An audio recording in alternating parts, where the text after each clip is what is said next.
yesterday to reverse Torre's negligent homicide conviction in the shooting death of fellow police officer Albert Piolo.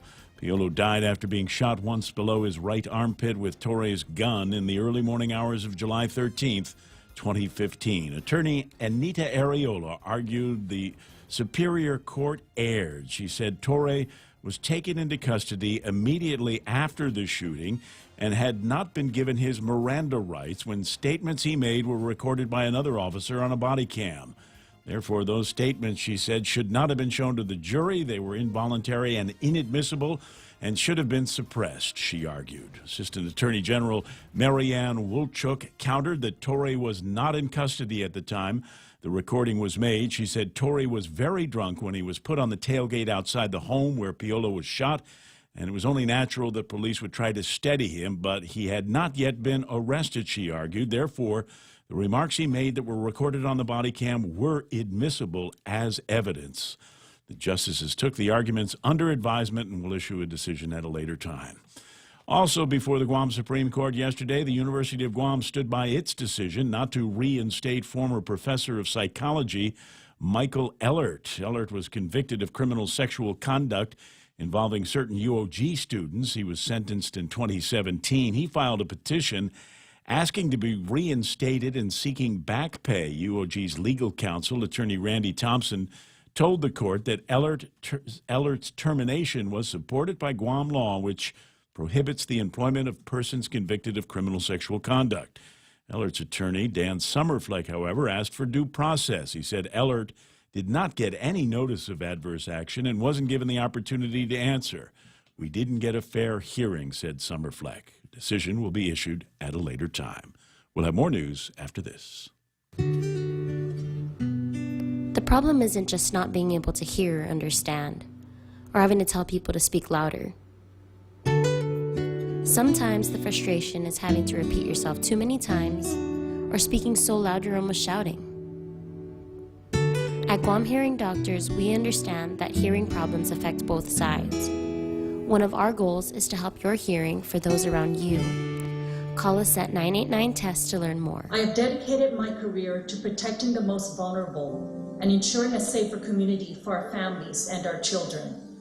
I know public corruption is a cancer on our government, and if not rooted out, the cancer grows.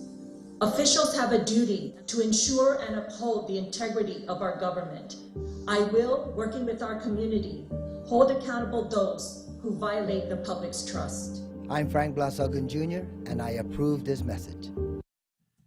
News time here at The Point is 11 minutes past 6 a.m. 3 more migrants convicted of sexually assaulting children in 3 different cases are now facing deportation after Governor Eddie Calvo commuted their sentences, paving the way for their transfer to federal custody and immigration authorities. They are 38-year-old Asen Moni, who was convicted of criminal sexual conduct and sentenced to 20 years. He's a native of Chuuk. His victims were girls who were 8 and 9 years old at the time they were raped. 60-year-old Kaskian Henry, also convicted of criminal sexual conduct involving a 10-year-old girl. He was sentenced to 5 years. He's from Pohnpei. Cherry Koto, also from Chuuk, convicted of criminal sexual conduct and sentenced to 5 years. His victim was a 14-year-old girl. The 3 men will be transferred to the custody of federal authorities until they are deported. To date, the governor has commuted the sentences for either removal or deportation of 68 convicts.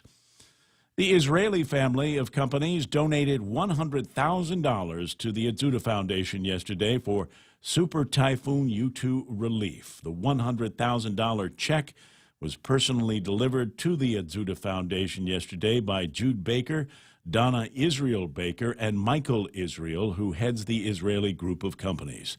The Israeli Group of Companies was founded by the late Guam businessman and philanthropist Al Israel, who passed away last year.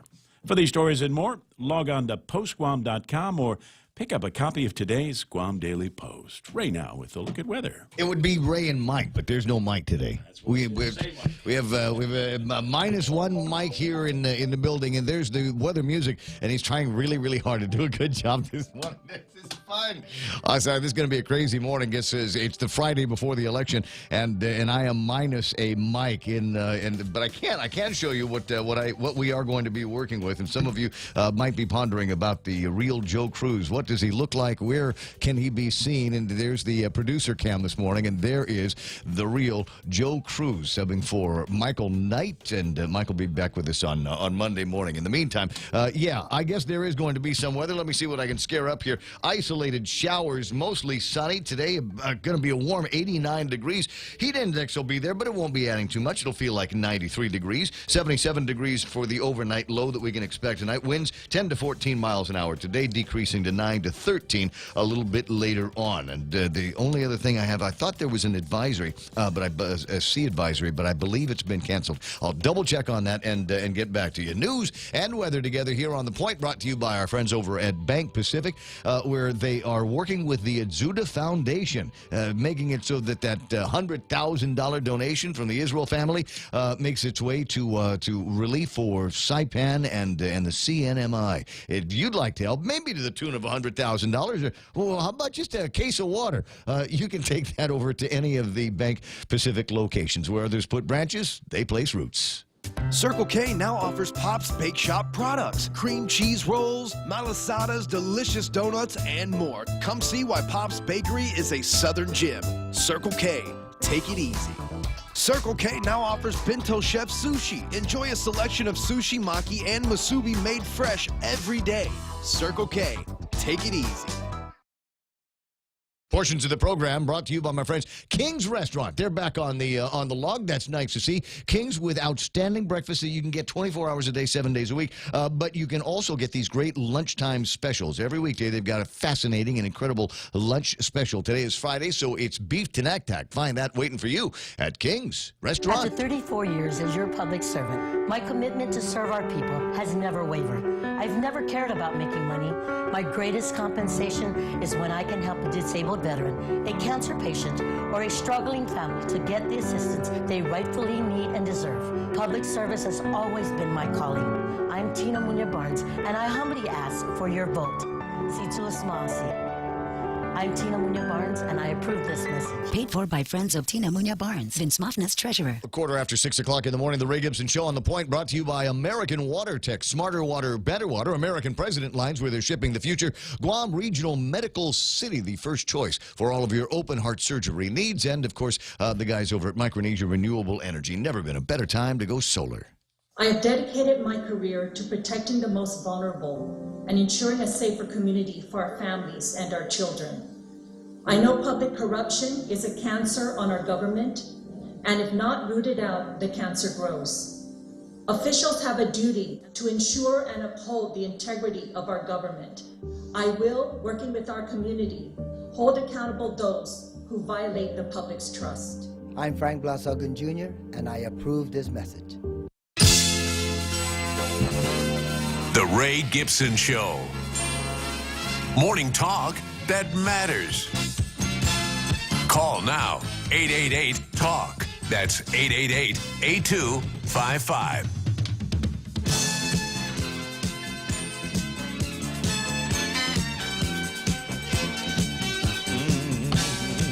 You keep turning on my microphone like you're expecting me to talk. What are you doing there? Well, I'm relaxing here. I've got these moments that I can take a breather between all of the spots and the live reading and then the beginning of the show. I just want to take that breath now so I can begin this. Hey, everybody, welcome to the Ray Gibson Show on 93.3 The Point. My name is Ray Gibson, and normally saying Mike's side with Michael Knight, but as I said, I'm minus a Michael Knight producer today. So real Joe Cruz will answer the phone when you call in at 888-8255. The other guy I get to share the morning experience with is Kevin Kerrigan, and from the Guam Daily Post. Good morning, Kev. How you doing? Good. A little early and, today. end of another long week. But the weekend is ahead of us. What are you going to do? Are there stories this weekend? Not that I'm interested in. Well, I'm wondering what is going to happen, what we'll see this weekend, if there's going to be any of those kind of radical, just a few days away from the election, bombshells get dropped somewhere. I hope not. But if there is, ladies and gentlemen, friends, Kevin Kerrigan will make sure that it gets to the Guam Daily Post app so that you can be among the first to know what exactly is going on in this town and what exactly is going on in this town. Take a look at. Wait! Before we take a look at the table of contents, one of the other things that we like to do this early, and I've kind of got to start early because I started the feed late. I wanted to, as I said, I got a couple of additional pre-show chores because Michael is not here. There's a couple of things that I've got to do, and it made me completely forget to turn the actual Facebook feed on. Whoops. Ismail asking, did you sleep in? Dude, I wish. 618. Play me the Cheers theme, bro. Hit it. Sometimes you want to go where everybody knows your name, and they're always glad you came. You want to be where you can see our troubles are all the same. You want to be where everybody knows your name. He's used to hearing Bob Klitsky talk about gathering up some kind of a quorum. A little bit different here as we do the morning show. Ismael Velez again asking if I slept in. No, I had to scare up some weather and all of that stuff. Juanita Machia is waving this morning. Huff and Nick Perlowski. And who else is there? Leah Beth Nahalawa. She just likes to show her name there because she likes the way I say it. Mike McCarthy, Lynn Vince, Borja Polino. It's not a morning without them. And what have we got? A quote here, a longish quote from Ismael. This is deep. I do have to read it. If you're against my faith and beliefs on life, if you are against letting people speak by not letting them share the stage and you own the press, then you are against the First Amendment. And if your campaign wants to affect everyone's U.S. citizenship by disassociation with the United States, it means you're against the entire Bill of Rights. Ooh, that's deep stuff, babe. Very deep. Good morning, Brad Hewitt, listening all the way in Texas. Jose Martinez is there. Carl T.C. Gutierrez is up.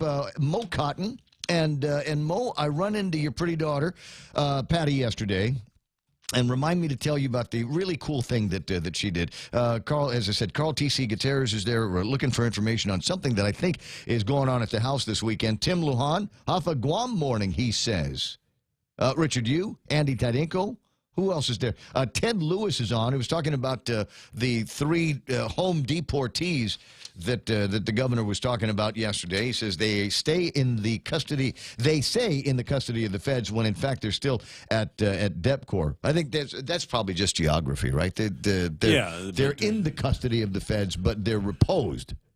That sounds good to me. Okay, over there. It's just a question of who's in charge of them now, and the people that are in charge of them now are the Fed, and the Fed gets to pick them up and drive them to the airport and put them on a plane. And the way I understand it is the Fed will take them if they're going to Chuuk, they'll take them to the next island that's not Chuuk. Because they don't want to get they don't want to be in Chuuk when these guys' relatives start running around going, what happened? Those guys? Those guys are the ones that brought you in. And based on my read of this morning's magistrate report, could actually be a couple of more of those guys that find themselves on the home deportee list, which seems to be getting longer and more distinguished. Doris Mendiola is there. Jack Hattig is awake. Yuka Oguma from Guahan Insurance. Good morning. Nice to see you online. Carm Leon Guerrero. John Ray Taitano says, Biba Betness. It's true, isn't it, Joe Michael? Okay, give me more of the invitation there. Carl T.C. Gutierrez says, yes, there is something going on at the house, and Shelley and I are invited. You know, you can invite Dave and Mana, too.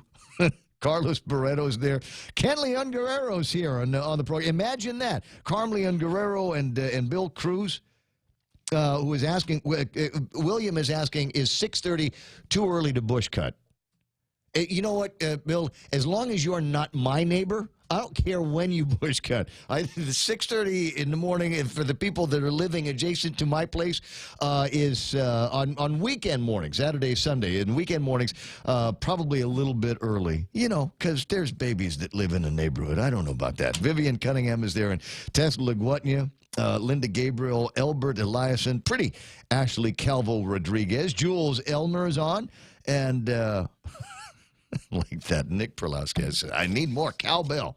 More cowbell in the mix. 6:22 in the morning, and it is the Friday before the general election.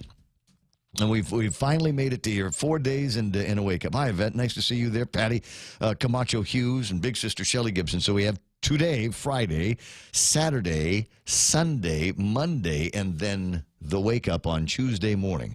And we'll give you the explains and where you need to go and what it is that you need to do. Actually, one of the people I've got to talk to this morning, and we'll do that in a little bit, is Maria Pangolina from the Guam Election Commission, just to sort out where they are now in office voting that you might be able to get away with today, and how it is. They're sending a lot of people. There's a bunch of guys from GPA and insurance companies around here, and that are members of the Guard and Reserve that are up in Saipan and Tinian now, and they need to vote in this election here. How precious is that vote? You ask the people that are running for office how precious that vote is.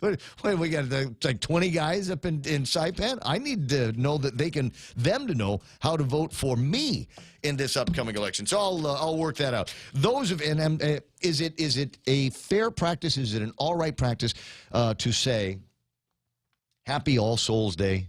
You know, some people taking the day off, some people grabbing some kind of a holiday, but I don't know. Is it a one of those kind of very reverential days off for some people? There's masses today, but you know, as I look at All Souls Day, not that I'm a great practitioner. Just I don't want to overload myself on this thing, but it occurs to me. The way most people do All Souls Day around here, it's like a reunion. You know, the families get together and go off to the gravesite, bring some 409 and some rags and clean everything off. You know, you see people the days leading up to All Souls Day, they'll be at the cemetery with paint and spackle, just making it, you know, doing detailing on the grave sites. I love that, and I love that about her. So I don't know that it's one of those unbelievably we can't smile on All Souls Day. It's not like Good Friday where you're not allowed to, you know, make noise until 3 o'clock in the afternoon. I just have that feeling. So I hope for those of you that are Pigo bound, she says. For those of you that are headed to the grave sides and the cemeteries today, I hope you have a great reunion with the people that you're going to visit, and I'm sure that wherever they are, they're pleased that you remember them in their spirit. About 7 o'clock this morning, the very first of the All Souls Day masses will begin. Umatic Cemetery at 7 o'clock, Holy Cross Catholic Cemetery in Tsotsa at 7:30 this morning. Windward Hills at 9, the Maleso Cemetery at 9. 9:30 is Vicente Limtiaco Cemetery on Nimitz Hill. Guam Memorial Park at 11, Sumai Cemetery on Naval Station at 11, Guam Veterans Cemetery, PD, that's at 1 o'clock this afternoon, Windward Hills Memorial at 2, the old Agate Cemetery at 3, and the one that we refer to as the big one, right? Pigo Cemetery is at 4 o'clock this afternoon, and the last of the All Souls Day masses will be at Mount Carmel Catholic Cemetery in Agate at 5 o'clock in the afternoon. Also a big one. 6:26 in the morning. Plenty more of that kind of thing to come, and so as I try to get the program launched today in my head, looking at the table of contents, is there anything interesting there? Yes, there is. Congrats and shout-outs to what I think are the last of, you have to correct me if I'm wrong, and it's very possible that I am, the last of the fundraisers. Regine Bisco-Lee had hers at Lava last night. Kind of a combination, for a few people, Halloween gig and fundraiser. That was good. That was well attended. But I tell you what, you know, this has got to have been probably the most well attended fundraiser for somebody that's not right now running for public office is the fundraiser that Senator Dennis Rodriguez had last night over at Kento's. Big party. Lots of people showed up. You know why? Because Dennis Rodriguez is the last of the holdouts on the political endorsements in this gubernatorial season. So who's he going to endorse? You know, Kevin. Are you going to say? That's not my place to say. I can't get on the radio and say he was expecting him to last night. First of all, great attendance. There were a lot of people. Dennis's regular supporters and family were there, which was awesome. And then and it was funny because, like I said, it had a kind of a Halloween motif. And I walked in, as I'm walking in, this lady walks by and she's wearing a Frank and Alicia Believe shirt. And I thought, what a clever costume. What a great costume. And the more I looked around the room, she wasn't alone. There was a lot of people with the Frank and Alicia Believe thing. And I thought, I wonder if Ray Tenorio is going to get jealous here. But I didn't have a chance to ask him. He and his wife did show up around quitting time last night. So they were there as well. I didn't see a lot of people. You know, it's kind of like I'm giving a weather report, my observations on what it was like. But it was as packed at Kento's on a Thursday night as it is on Saturday night when the Latin cha-cha-cha and Barachu thing is going on. It was a terrific night. And there's pictures all over the place. I managed to snap a couple of pics of Dennis Rodriguez and I and posted those on Facebook with the cryptic message, stay tuned for a very special announcement. And you can, if you want to, read whatever you like into that. I can't remember what time I posted it last night. That bothered me last night. Did it? Yeah. So I posted the thing up on Facebook last night, and then there was a surge of people at the door. There was a surge of people at the door. And a couple of them came up to me and said, what's going on? How's it going? How's your Thursday? And they're like, did he already say it? Did he say? Did he already say it? I said, did he say what? Did he make the announcement here? And I said, oh, no. We're going to do something on the radio. Yeah, because Dennis and I are like that. Anyway, for those of you that are now scouring my Facebook looking for the picture of Dennis and I, just a note, Dennis is not taller than I am. It's one I'm... That's another thing that bothered me last night. I want to just point that out.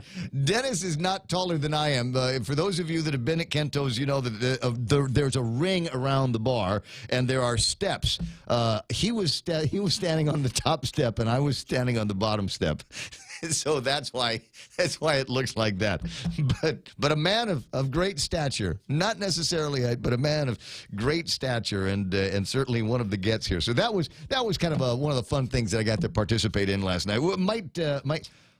See, even my sister Shelley is asking me, fess up, Mom, tell the stuffs from where you were. Well, there's crazy political gossip going on in that. Anyway, I tried to leave clues and breadcrumbs.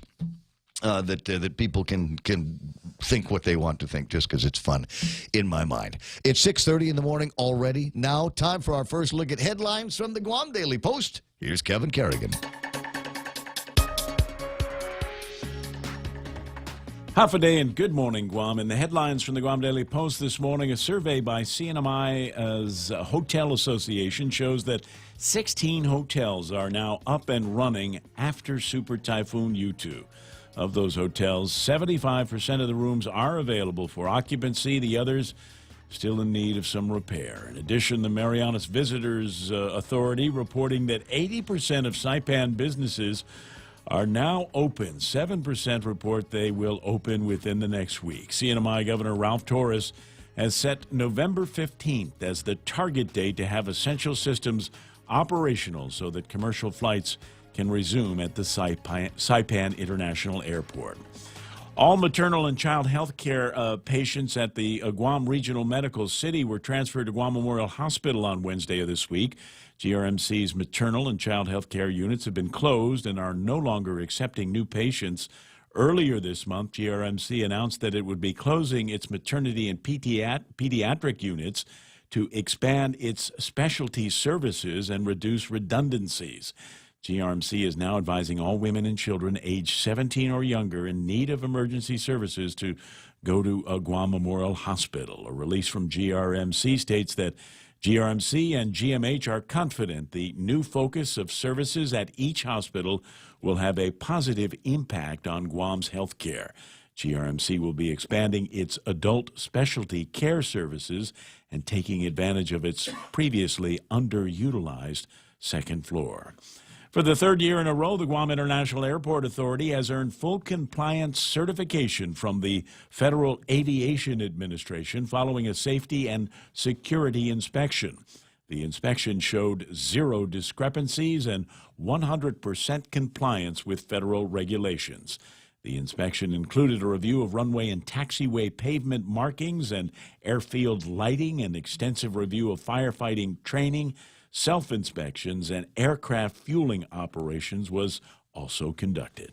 For these stories and more, log on to postguam.com or pick up a copy of today's Guam Daily Post. It's 6:33, Kevin. That's iConnect time. Swing by iConnect later on or give them a call today at 888-8888 and find out why they are the practical choices. Awesome packages on things like that you need all the time. There's mobile plans and internet and even push-to-talk. Change the way you do business with iConnect. Half a day. I'm Selena Cruz Nelson.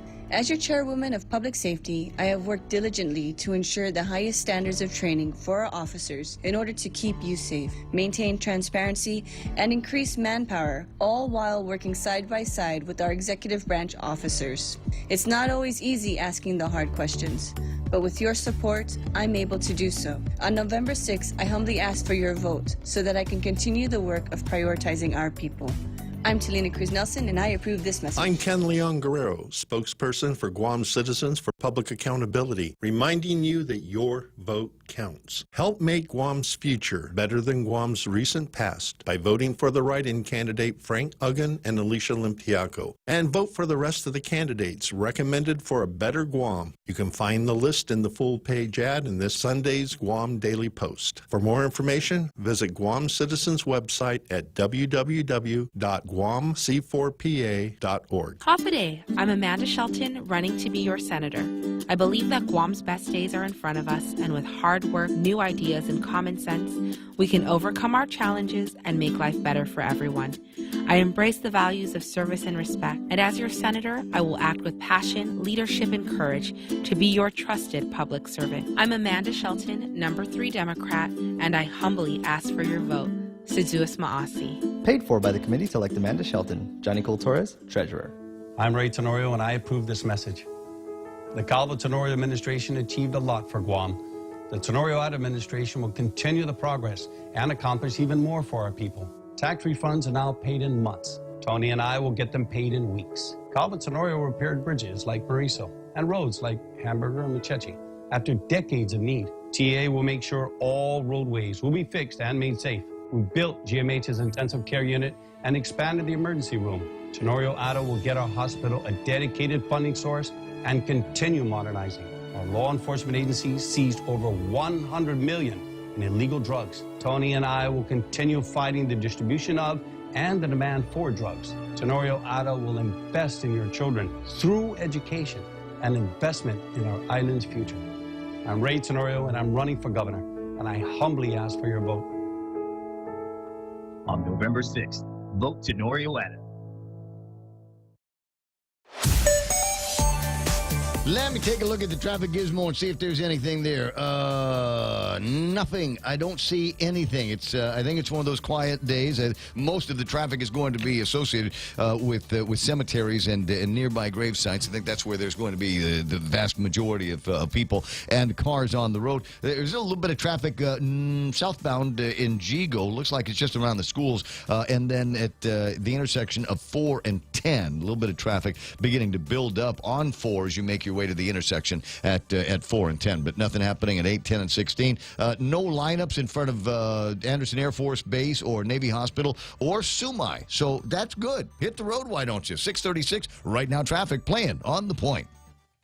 As a proud father, husband, taxpayer, citizen soldier, and son of Guam, I want to fight for our working class families who pay their taxes on time, send their kids to school, and abide by our laws while taxes rise and services suffer. For 13 years, I served you as a public school educator. For almost 13 years, I served you as a citizen soldier in the Guam National Guard. And now, as number 13 on the Democratic ballot, I want to serve you as your senator. Please vote Jack Hattig III for senator on November 6th. So vote for Jack. I'm Jack Hattig III, and I approve this message. It's important to have claims process that works for you.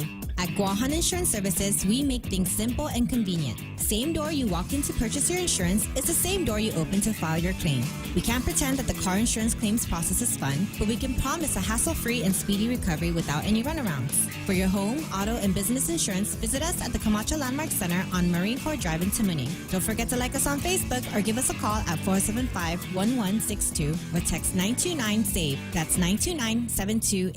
Hi, folks. I don't have a lot of money to pay for fancy commercials or catchy jingles, but if you write me in as your governor, I will be the best governor you've ever had. And with Alicia Limtiaco by my side, we will put you and your families first. Thank you, si Jesus Masi, and maraming salamat po. I'm Frank Blasogan Jr., and I approve this message. The Ray Gibson Show, your new News Talk headquarters. Hi, Mazuti. What is that? You're laughing at me, right? No, I'm just. We go from just somebody holding a phone off in the distance in front of Frank. That's the ad. But then it comes out with the. Then they got the good microphone. We went from the one on the phone to the one in the studio. I approve this ad. That's good. That's good. All right, and he's right. He doesn't have a whole lot of money. There was a story at KUAM ran earlier in the week. Preliminary general election campaign finance filings show gubernatorial teams have so far spent $2.3 million. Again, that's just the gubernatorials, $2.3 million. You really got to go out and vote. You got to go out and get that vote. You know, the fewer people that vote, the more expensive those votes are. Think about $2.3 million. The Democratic team of Lou Leon Guerrero and Josh Tenorio lead all of the teams in terms of the amount of money spent and raised. No one is surprised at that statement. Lou and Josh have raised $1.8 million, and so far, as of the deadline on the reporting, spent $1.7 million for the general election. And we're still 4 days out. There is still time for even more of a blitz. The Republican team of Lieutenant Governor Ray Tenorio and former Senator Tony Addis raised $623,530 and so far have spent about $594,000 in the general election. What does that leave them here? About $26 million left? $27,000 left that they can spend? You know, they that can still go far. $30,000 to buy a whole lot of radio ads, right? And then write-in candidates, Frank Jr. and attorney Alicia Limtiaco, have raised and spent the least amount of money. They've so far raised $33,055 and spent $26,160. So they've got about $6,000 left. So we're not going to do a whole lot of bells and whistles ads, I guess. As much as just who's going to be, yeah. Here's the phone. Frank, look over here, and maybe just get a little bit closer to that so that the audio will sound good. 641-888-8255 is the telephone number, and that in and of itself is an interesting story. Could you imagine if they raised that kind of money there? It's $1.8 million and then lost. That would suck. That would be just a massive. You got to be kidding. It would hurt. Yeah, sure. yeah. I mean, that's real dough for some people. All right, a bunch of other items on the table of contents here. As I said, interesting party at Kento's. If for no other reason, the political gossip that you will find in that room. As it pointed out, I think everybody now, especially if you spent $1.8 million. or have raised $1.8 million.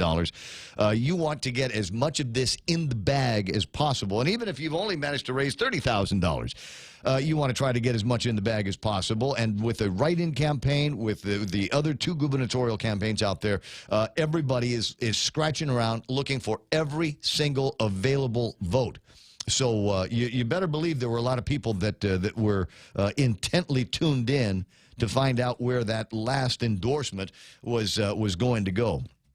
I call it, Brad, an endorsement, not a recommendation. A point that Brad is making here is recommending to vote for nobody. Nobody should recommend that we vote for anyone. You recommend restaurants, not how to vote. Is that what happens? Says, don't worry, it'll be another type of write-off, a tax write-off. All right, understand. At any rate, so the last of the endorsements out there, and especially with the, I don't know, nationalistic tenor of the conversation recently, you would think that you'd need to get really, really close and embrace a certain ethnicity here on Guam. And Dennis Rodriguez has very, very close ties with that particular ethnicity. And it would be nice if Dennis Rodriguez would go to his supporters and people off of people from around his parts and say, here, I would like you to vote for so-and-so. I'd like to, I'm personally endorsing these guys. There was great entertainment last night. I need to say this, besides the great political gossip going around, there was great entertainment. They brought out the cast of Rent, which is a play that is going to be going on end of this month, beginning of next month, and they've got international stars, from stage that are a part of this. People that we know already, but there's people that have come in here and have been working with local talent, including my friend Jason Respicio, who did an outstanding solo number last night. Anyway, so when that's all done, Dennis Rodriguez got up there and made just a few very, very short remarks and pointed out some of his friends in the room, i.e. Senator Frank Uggan, former senator and Lieutenant Governor Ray Tenorio is here as well. If there were ever opportunities for an endorsement, pow, right there, in your face. But he went from there, made a couple of jokes about, just not quite zingers, but just a couple of tags about Ray or singing or something. Nothing about gun grabbing. And then that was it. He finished up his remarks, said, thanks, everybody. Love you, love Guam. And pew, that was it. That was it. And everybody went back to the tables and had a good time. I'm taking pictures and uploading stuff to Facebook just to get mouths wagging around here, because it's in my mind, as I say, it's fun. People ask me, ran into Lulian Guerrero yesterday. She said, how you doing? I said, I'm amused. And she shot me that look. You know which look it is. The look she gives the other Ray. And I was trying to figure out, gee, am I going to have to explain this? And she said, well, she was talking about, are you amused by all of the negative ads? And I said, absolutely not amused by any of the negative ads that are floating around. I think it's cheap, and I think it's beneath whichever campaign is behind all of that stuff. But I did run into her and Ray Tenorio yesterday at the Rotary Club. I was talking about things being the last of earlier before I distracted myself. So I think the last of the political fundraisers, Kento's and Regine's thing over at Lava, and the last, I think, of the forums. Correct me if I'm wrong. There's no more, right, Kev? The forum at the Rotary Club yesterday. As far as I know, that was the last one. Yeah. Could you feel a little fatigue between the candidates? It was pretty subdued compared to the fiery clash they had at UOG the other night. So. Yeah. It's what my dad used to call the last rows of plowing the field. You're on the last rows here. You can see the end of it, and it's just almost kind of feel like they're itching for it to be over. And at the end, it seemed like they complimented each other, and Ray thanked Lou and for her service, all the things that she's done. It'd hardly tell that there was any bad blood between any of them at any point in this campaign. She's done a good job. She could do a good job. I've done a good job. I'm going to do a good job for you. If you and so it was one of those things. Not a whole lot by way of fireworks or zingers back and forth between the two of them as these forums will go. But as the moderator, I must say, I was tempted. I was tempted a couple of times to say, Lou, 60 seconds to rebut that. Ray, how about this? 60 seconds to rebut what Lou just said. The temptation was there, Kev. Troublemaker. What? Yeah. What? You know, if one of these days, I'd just like to get into one of those situations. I'm personally trying to make trouble with a couple of female anchors over at KUAM and the PNC. And I noticed between all of the media that was there covering this and all of the ink and all of the stories that had been done on this, not one of them mentioned my cleverness while I was up there. And my mental organization and my aptitude for the job. With sexual harassment. Is that what? Hey, listen. You know it's good when Lilian Guerrero's holding the microphone, looking at you and saying, "Oh my God, Ray, you're so bad." And thank you very much, Lou, for acknowledging my frisky behavior. So I think that was it. And then the recommendation at this point is, if you are running for those offices. And frankly, if you're running for any office and you don't need to do a whole lot of campaigning right now, you don't need to be stumping, you don't need to be making speeches, you don't need to have somebody with a camera in front of you, perhaps taking some kind of video that will find its way to Facebook. Now is the time for you to go underground. Now is the time for you to think of all of the things that you put off at the house. Painting rooms, folding clothes, mopping floors, just a general, and just stay in.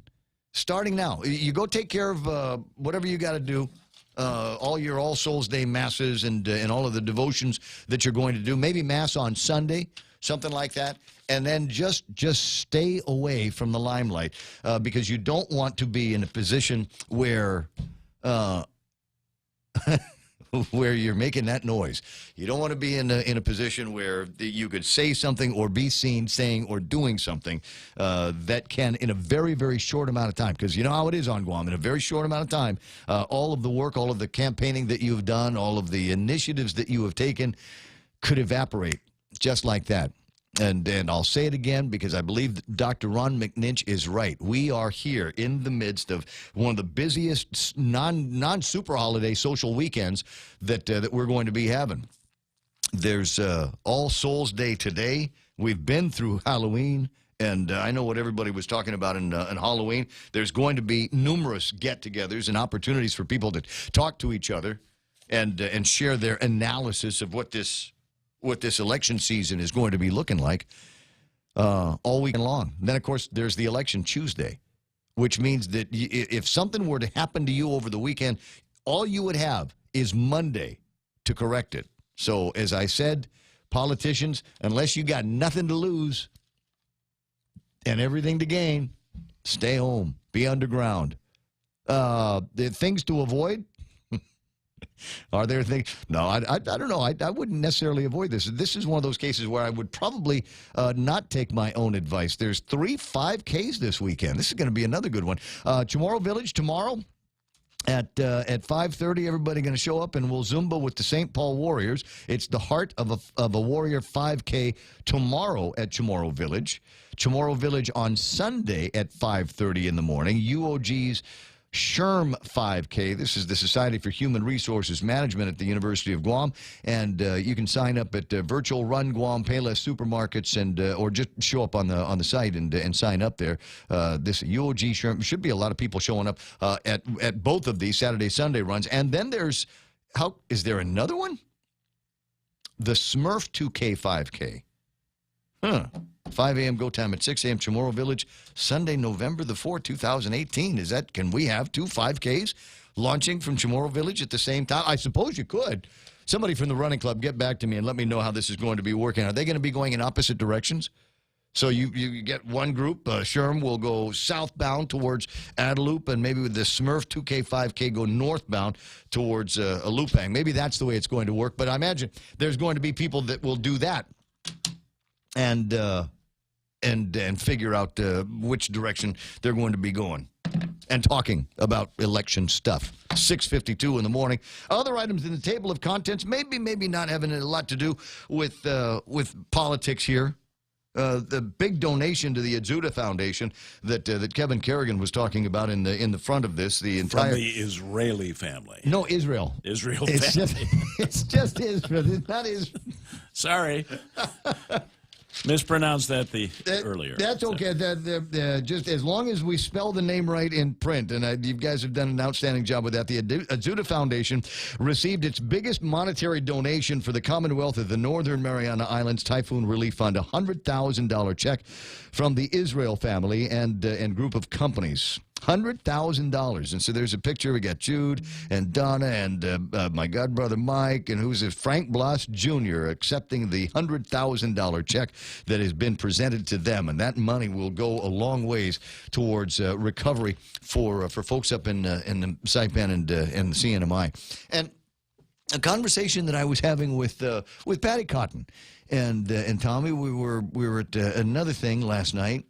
And they asked how I thought things were going, because I hear a lot about relief efforts. Obviously, there's every single day in every media, there's a story about how tough things are in Saipan, how tough things are in Tinian. And the folks up there need help now and will need our help for an awful long time. And so she was asking, how can we help? And I talked a little bit about the Azuda Foundation, some of the other things that they were doing. And in my mind, though, it's not how we're going to help, or where the money needs to come from and go. I'm worried about the kids up there. I really, truly am sincerely worried about the kids. And I don't have a whole lot. I've got an idea about collecting up, I don't know, stuffed animals and putting those in a container and sending them up to Saipan and handing them out to the kids just so they've got something new and soft and cuddly that they can hold on to. But I don't know how to get things like that started. If you want to do something like that, then let me know. Or maybe you've got another idea on things that we can do to get the kids together and let them have as good Thanksgiving and as good a Christmas and New Year's as possible. Hey, Mark, what you doing? Yeah, just over at my dad's house feeding my koi fish. So I'm calling you about the 5K. If there are two 5Ks going on at once, I know it probably tickled your mind that, hey, maybe I could run both and get both T-shirts, right? And win both prizes too. I did actually have that thought going through my head. How can I manage to do? You take somebody like a Ryan Matienzo, right, or Derek Mindell, right? You get those. So yeah, one of them. I mean, they could literally start the Yogi Sherm 5K, and if they do it right, come back. And start the Smurf 2K 5K maybe 18 minutes in and still manage to beat the majority of people that will run in both races. Exactly. Yes. I'm not like that. It'd be 7 o'clock before I came in. It'd be 7. But yeah, there's any number of folks that might actually ponder the notion of doing them. Because it's at the end of the day, as Joanne Brown would say, at the end of the day, we're just talking about, what is that, 10 kilometers? Yeah. 6.2 miles? That's a good training. That's a good training way. That's a good. So you know what? I've got you on the line. And here we are not talking politics. It's Friday before the general election, Mark. Yeah. Are you prepared? I'm prepared. Are you prepared to make a prediction at this time? No. Well said. Well said. And I will take that a step further. This is not Mark hedging his bets. This is not Mark hedging his bets. This is not him, just leaving some daylight to be able to reverse himself. I am exactly the same way. I am not prepared to make any kind of prediction here. Yeah, it's really too close a race right now. But is it close enough that it would demand a recount? I mean, not a recount, but a runoff. Because there's going to be a recount. I'll tell you that right now. No matter what happens on the morning of November the 7th, we will hear calls and demands for a recount from somebody. I'm not going to doubt you on that. Now, whether the Frank and Alicia team would force a runoff, that's a very distinct possibility. Isn't it? Isn't it? Yes. So are you leaning towards that? Can we make that the prediction, that there is going to be a runoff? I would give it better than 2/3 chance. That's pretty significant. That's pretty significant. Do you think that there will be, as I've been suggesting, there needs to be an endorsement by Senator Dennis Rodriguez? You know, he wasn't the biggest vote getter in the primary election. I'd have to go back and take a look and see what numbers he did get. But trust me, the numbers of people that did vote for him, that was no accident. Those are loyal people, and they'll do as he suggests. If he makes an endorsement to one of the three camps, I think that would be to their benefit. Do you think he will? And if he does, who's it going to be? I thought when I saw your Facebook last night, I thought that was the announcement. You were at the Halloween thing. I thought we were going to see Dennis's endorsement, but we didn't. So, but we didn't see it last night. Well, I will say one thing. A lot of the supporters were at the Jigo Bota rally last week, including his dad. I wasn't sure if his mom was there either, but his dad was there. I'd heard that rumor. That wasn't a rumor. I saw him. No, I'm just saying I'd heard the rumor. Okay. Okay. All right. So we got all that going on. I'm going to listen. You got a big day ahead of you with the All Souls Day and all of the other activities that are going to be taking place this weekend. So ponder and try to stay out of trouble. Yeah. Well, everyone is just going to support. I don't think too many people are going to change their minds from here on in, but it's the write-in campaign that everybody has to pay attention to. You know how much it's going to affect this election, and it really is a significant push on all the social media, on all the radio stations, on all the news. It's just something that we haven't seen before, except when I wasn't old enough to understand it when Governor Calvo ran in '74. Yeah, I'm with you. I was just a little kid. I mean, it's a nice historical notion, but here we are, our generation, our time, and then there is the prospect of something like this happening. But as I said yesterday in the opening remarks, this election from day one has been among the more interesting elections that we've had, starting with four people vying for on the Democratic side and just one team on the Republican side. That was crazy to begin with, and so it's not really surprising that we find ourselves here now. One of three possible scenarios: Frank and Lou, Lou and Ray, or Ray and Frank. Those are the possible runoff scenarios. Run that through your computer and see what happens. Marcus, I got to run because Fox News Live is coming up next. The radio station is KUSG. Got you. Kevin Kerrigan from the Guam Daily Post on the other side of that, and we'll take a look at the market too. Changing the rules for asylum. I'm Rich Dennison, Fox News. President Trump spoke about immigration a short time ago, announcing changes in how his administration would handle requests for asylum, claiming most such requests are fraudulent and the current system is being abused. Under this plan, the illegal aliens will no longer get a free pass into our country by lodging meritless claims in seeking asylum. Instead, migrants seeking asylum will have to present themselves lawfully at a port of entry. The president calling the movement of migrants from Central America to the nation's southern border a crisis. Mexican immigration authorities so far haven't tried to detain migrants in the largest caravan of Central Americans now walking through the southern part of their country.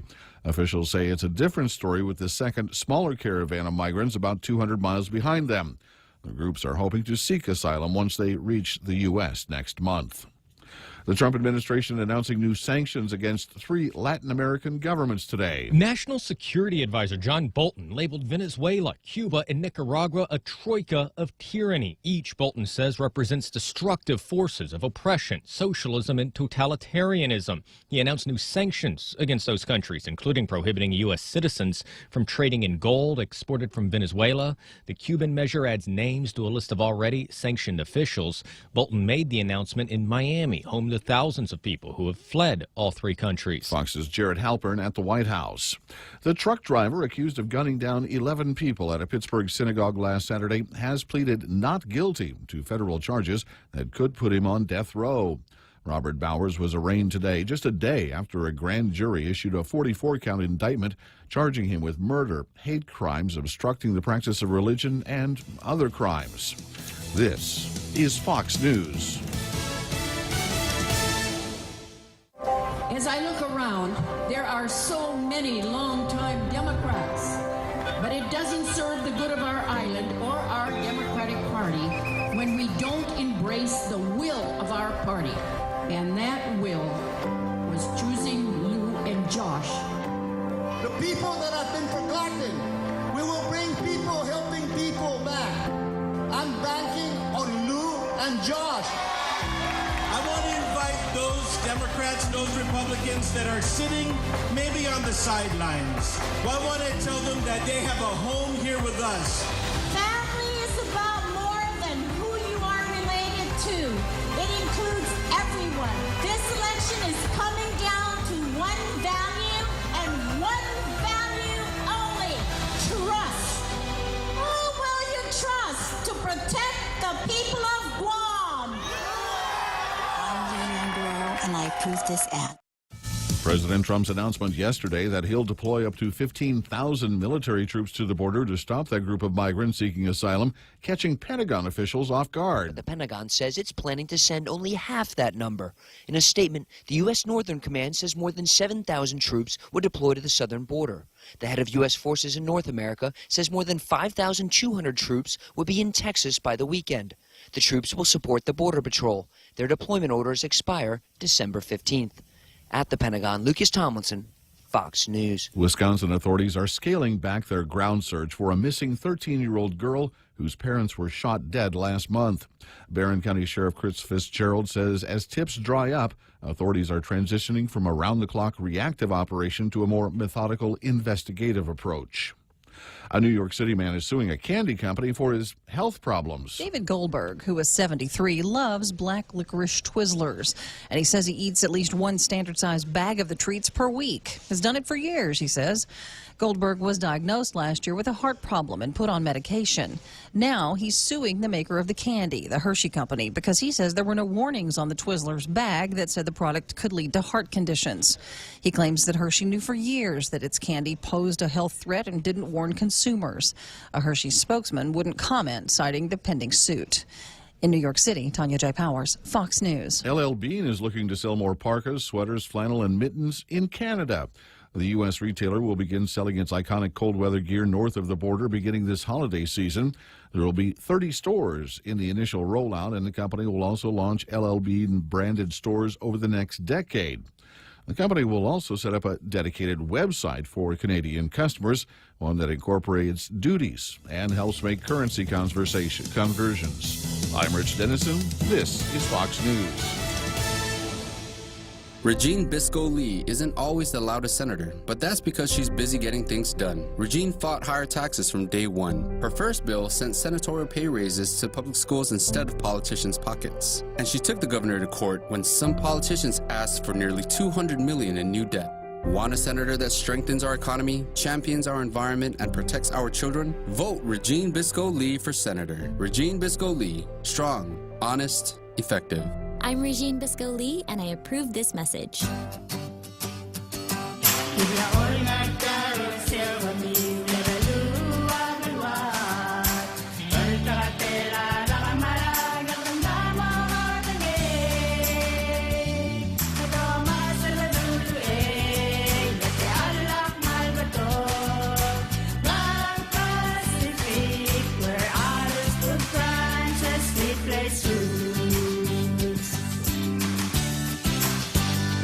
Hi folks, I don't have a lot of money to pay for fancy commercials or catchy jingles, but if you write me in as your governor, I will be the best governor you've ever had.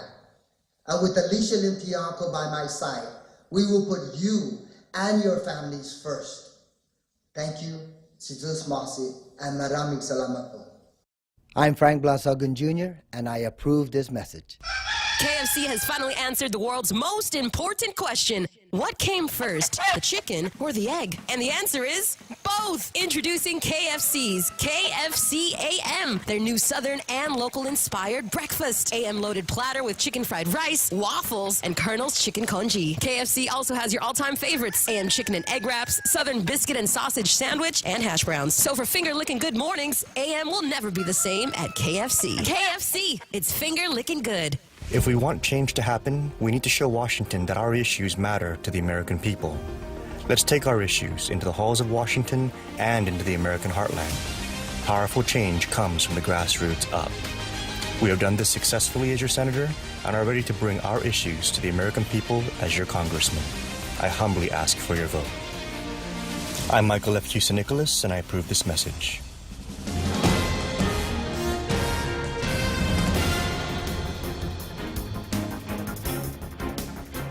Half a day and good morning, Guam. News time here at The Point is 8 minutes past 7 a.m. this Friday morning. I'm Kevin Kerrigan. Here's a look now at some of the top stories from the Guam Daily Post. The Rotary Club of Guam yesterday hosted the final exchange between the Republican and Democratic Party candidates for governor. It was a mild exchange between Republican Ray Tenorio and Democrat Lou Leon Guerrero compared to their heated clash 2 days earlier at the UOG Fieldhouse. The write-in team of Senator Frank Uggan Jr. and Alicia Lim Tiaco asked to take part, but their request was denied. They stood at the door to greet the Rotarians, but left before the forum got underway and later responded to the same questions in an email. Among the questions asked was, what would you do in your first 100 days in office if elected governor? Tenorio said it's important that we have a dedicated funding source for the Guam Memorial Hospital. That's first and foremost, he said. Leon Guerrero said she'd go to Rev and Tax and make sure that the collectors there have the tools and the resources they need to collect unpaid taxes.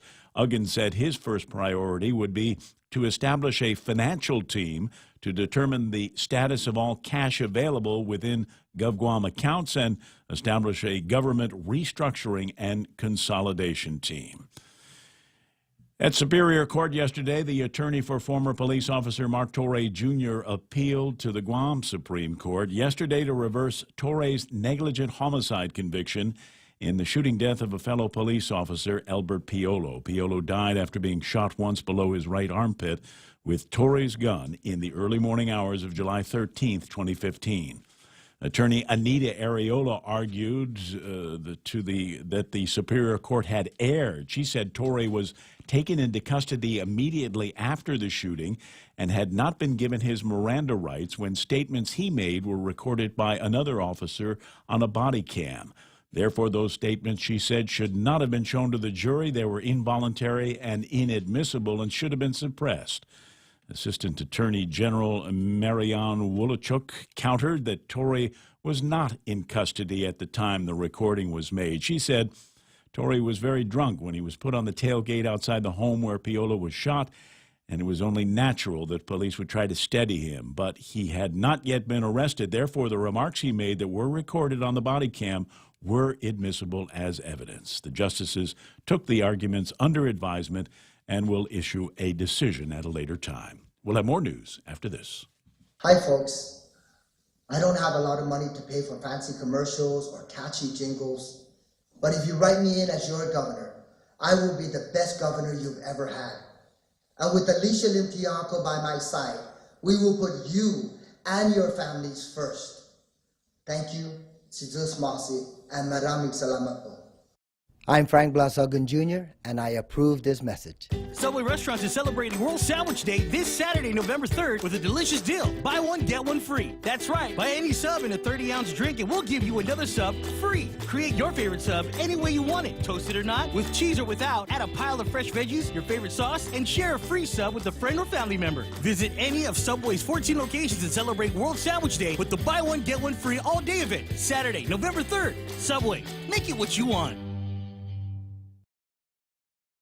11 minutes past 7 a.m. here at The Point. All maternal and child health care patients at Guam Regional Medical City were transferred to Guam Memorial Hospital Wednesday. GRMC's maternal and Child care units have been closed and are no longer accepting new patients. Earlier this month, GRMC announced that it would be closing its maternity and pediatric units to expand its specialty services and reduce redundancies in healthcare on island.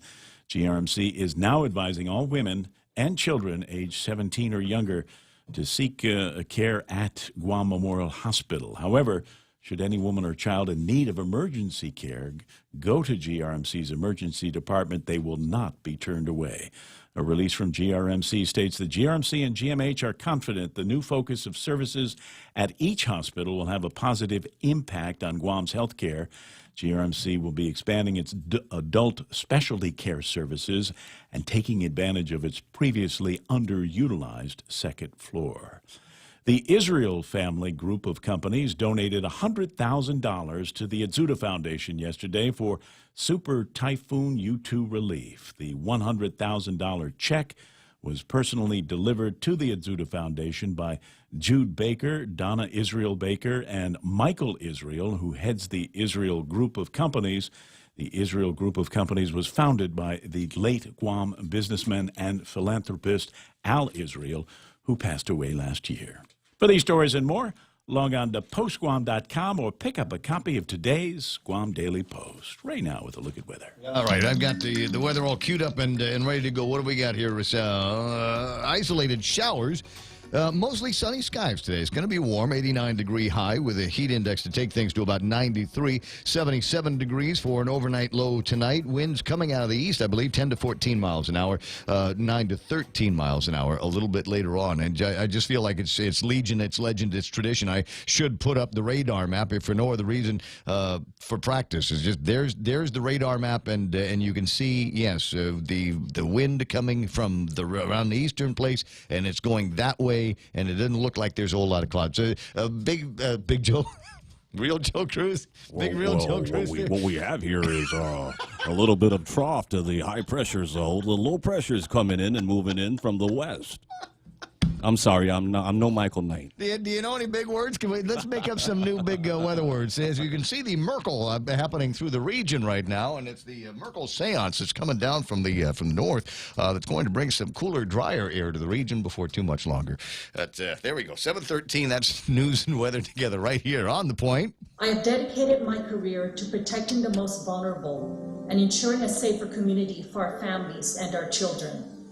I know public corruption is a cancer on our government, and if not rooted out, the cancer grows. Officials have a duty to ensure and uphold the integrity of our government.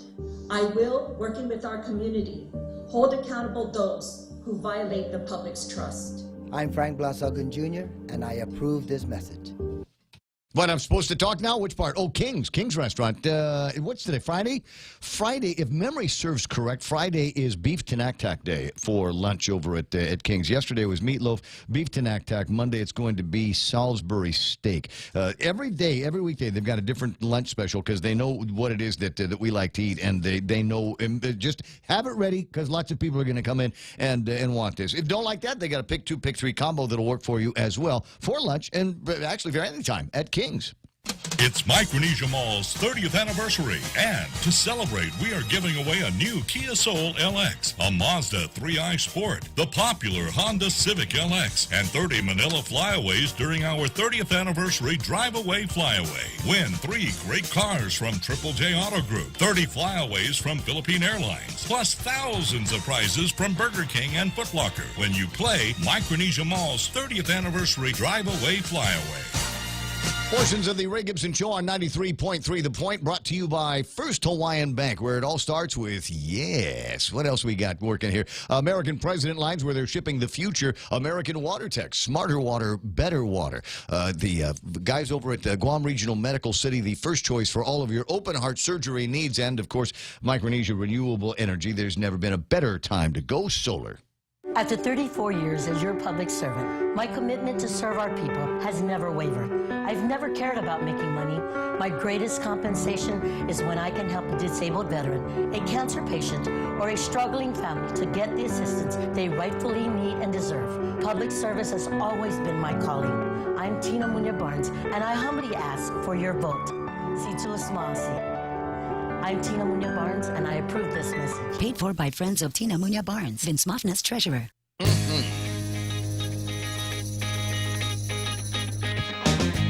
The Ray Gibson Show. News to fill your mind. Talk to get it out.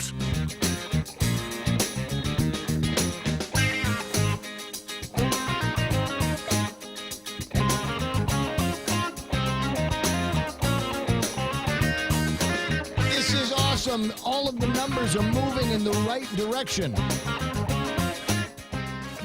Everything that I need to see in the market report is moving in the right direction. I feel the need to to share with you. Keith Parsky in D.C. says, listening to the restaurant ads really makes me miss my island. Well, you were back here recently, and I hope when you were back here, they took you to a bunch of the new restaurants. I like the combination of new and old restaurants that we've got around here. There are places like Mosa's that I enjoy going to, and Pika's, and places like that, and Kitchen Lingo, which is an incredible place, and they just recently changed the menu, and I've got to say that Pika and the hubby did an outstanding job with that. I attended. It wasn't like it was one of those invitation only things. Here's Ray Gibson, the Big Shot. Let's make sure he's here. It was one of those things where you actually had to pay, but I knew it was going to be good, so I happily paid for a seat at Kitchen Lingo for the unveiling, if you will, of their new menu. Just exciting. Anyway, 770. So there's that. But every once in a while, I get into thinking about some of the old restaurants that we used to have that are long gone, that I would kill to eat at one more time. Now, you bring up the subject anytime, and invariably you will hear somebody say Cool Spot. And I'll agree. There was something about the burgers and the ribs that they used to have at Cool Spot. I don't know that you and I have ever chased this particular topic down, but Jerry Roberts, a man of the world, and somebody in his years as the #1 highest rated in the history of the island, highest rated morning guy. People bending over backwards to buy you a free lunch, buy you a fancy dinner. Keep going. I'm not going to stop you. Where was your favorite place to go? Where'd you like? I mean, that's not here anymore. Not here anymore. Yeah, that you would kill to have a lunch or a dinner at again. Okay, well that goes under PV. Actually, that would be PV, pre-vegetarian. Oh, right. Okay. When meat I'm was... trying not to short circuit your scruples here, sir. Oh, yeah. When meat was on the menu, there was a Cool Spot was one. Yep. Yeah. There was Kinney's on the back road. Yeah, that one. That's the fried. What is it? The shrimp. The shrimp. Yeah, the fried shrimp. They had the onion rings. Oh, God, yes. They had, I mean, it's just, if you wanted to put the feed bag on, right, for not a lot of money, you would just head for Kinney's. Yes. Right, and just sit back and loosen the belt a couple of notches, and just the whole family went in there and ate for like nothing. $10. A table of 10 are fed. Whatever it was. And this is not an exaggeration either. I mean, that was a great family restaurant in the back road. Yeah, and it was run by a family. I mean, that was legitimately a family operation. So that was one of them. Let me see. Those are the two that jump out, right away. Galleon Grill. Galleon Grill would have been the other one. Another one there. Let me think about that. But those are the things come off the top of the head. Yep. Places that we would go and kind of hang out. Yep. Ken Leon Guerrero says Kinney's on Back Road was better. Yeah, a lot of great spots, and he's agreeing. Shrimp and the onion rings, definitely what they were known for. I was thinking about forget the name of it now, above Guam Lock and Key, but back in the old days, it was Robo's. You remember Rob Call's place? Yeah. Do you remember? It was a great place to hang out and just do a nice little sunshiny luncheon that they had in there, and they made. I gotta say, the second best lasagna I've ever had on Guam was at Robo's. The first one was at Latino's, which is across from where the Paseo is now. There you go, Latinos, and I love going in there. And cousin Bernie, and Bernie just sit down with you. And yeah, you might be on a date, and Bernie doesn't care. Bernie's, I'm just going to sit down and talk with you. Oh, Cleveland Cowboy, that one. Oh yeah. Definitely some great times, some great old restaurants. Popo's Steakhouse. I don't remember that one. Popo's Steakhouse, according to Ken Leon Guerrero. Seahorse, yes. Seahorse. Was a great Sunday night. That was a great restaurant. Yeah, that was a great Sunday night restaurant. What was the Italian place? I'm trying to. This goes way back. This would be in the 70s. Way back, an Italian restaurant, and I'm trying to think even where they were. And Sargosi's? Sargosi's. Yes. There you go. This is a pizza joint. Pizza joint. Yes. Yeah. About where the mobile gas station is, next to the jewelry store. Yeah. Oh, you don't know. I'm looking at real Joe Cruz. These young guys. Yeah, was sitting in a warm bath of food nostalgia here. This is going to be what a great way to. So it's All Souls Day. A lot of people are thinking about old times and memories with their families. Was when you make your way to the grave and as you're cleaning things up and saying your hellos, try to remember some of the great family restaurants that you went to. We had an A&W at one time. I remember fond memories of the A&W. We had an Orange Julius place at one time. Right across. By the bank, where Citibank used to sit. Pretty close to that. Right, almost directly across from the Infusion in Tamuning is where the Orange Julius was. Yeah, okay. where the car dealership is. In that corner, there's a building, and that building housed the Orange Julius. Yeah, the A&W was in East Agania. Mm-hmm. Okay, the A&W has a distinction. They closed the A&W the day the McDonald's in Tamuning opened. Was that it? That was that. I guess they got the message. When they opened the door to that one, that's it. I miss Pojo's. I want them to bring that one back desperately. I always like that. El Pollo Loco was the original franchise, and I think they didn't want to pay the franchise anymore. Just call it Chicken. We'll just call the place Chicken. Anyway, 7:23. Let me take a quick look at what happened on the markets. Like I said, everything seems to be rolling back where it's supposed to. Dow Jones Industrial Average 25,380. Another big jump here, and it has everything to do with President Trump talking about meetings that he had with China and Zhao in China that makes it look like the concerns about trade war might have been exaggerated. Nasdaq at 7434, they're up 128 points. S&P 500 at 2,740. They closed 28 points higher as they went through the market day. FTSE is down. The Nikkei is off by almost 300 points. Hang Seng Index at 25,416. Shanghai is up, and so is the DAX. Now, as I was talking about numbers that I need to see moving in the right direction, I need the market numbers to be going up, but I need commodity numbers to be going down. West Texas crude, $63.54 a barrel for the American benchmark. That's good. Yeah, that's pretty good. Tapas at $77.84. You might recall last couple of times we looked at it was $79.97. Closer now to the middle of that. Yeah. Okay, I just think we need to give the oil companies some respect and love. Mm-hmm. And today we are giving you permission to lower the gasoline prices. Somebody needed to say that. Yeah. I'm sure they're listening.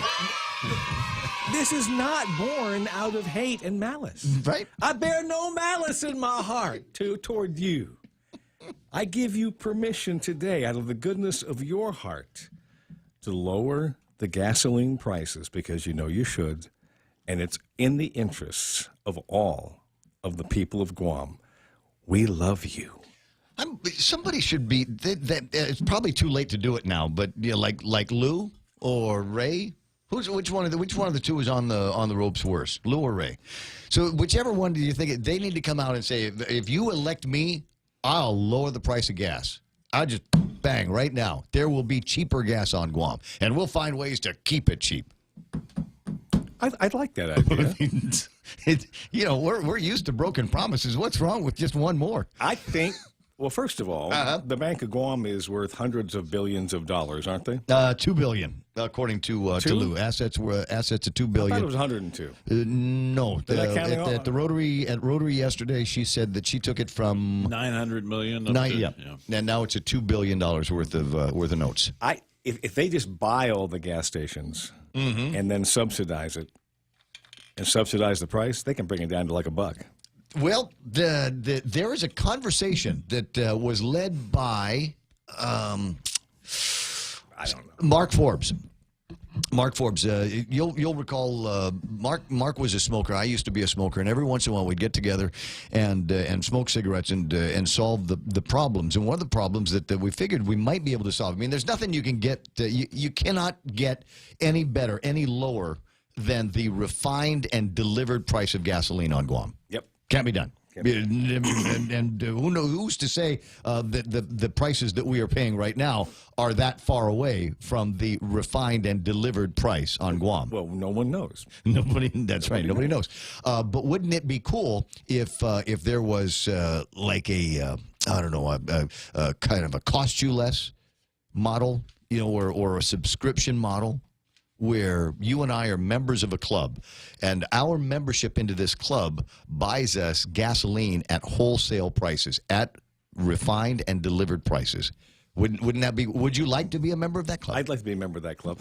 You know, we used to refine. Could the government of Guam be the club? Sure.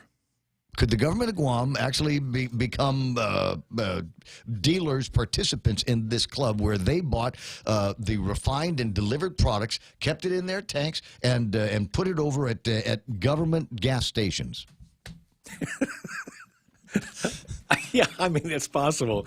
I'm thinking about GMH and Guam Regional Transit Authority as I say this. There's a whole lot of people right now in the business community saying, "What's he talking about? More government." I'm just saying that was one of the ideas that was being floated back when we were all panicked when gasoline went to $3 a gallon. Yeah, let us not forget that we at one time refined fuel on this island. I remember. And there was a company called Gorco, Guam Oil and Refining Company. And they refine jet fuel for the military. But I asked them one time, there's a fellow named Fred Cochran who was out here, and I said, what would it take you to refine gasoline? Mm-hmm. And I don't think they ever implemented any of that, but he said, oh, yeah, they could do that.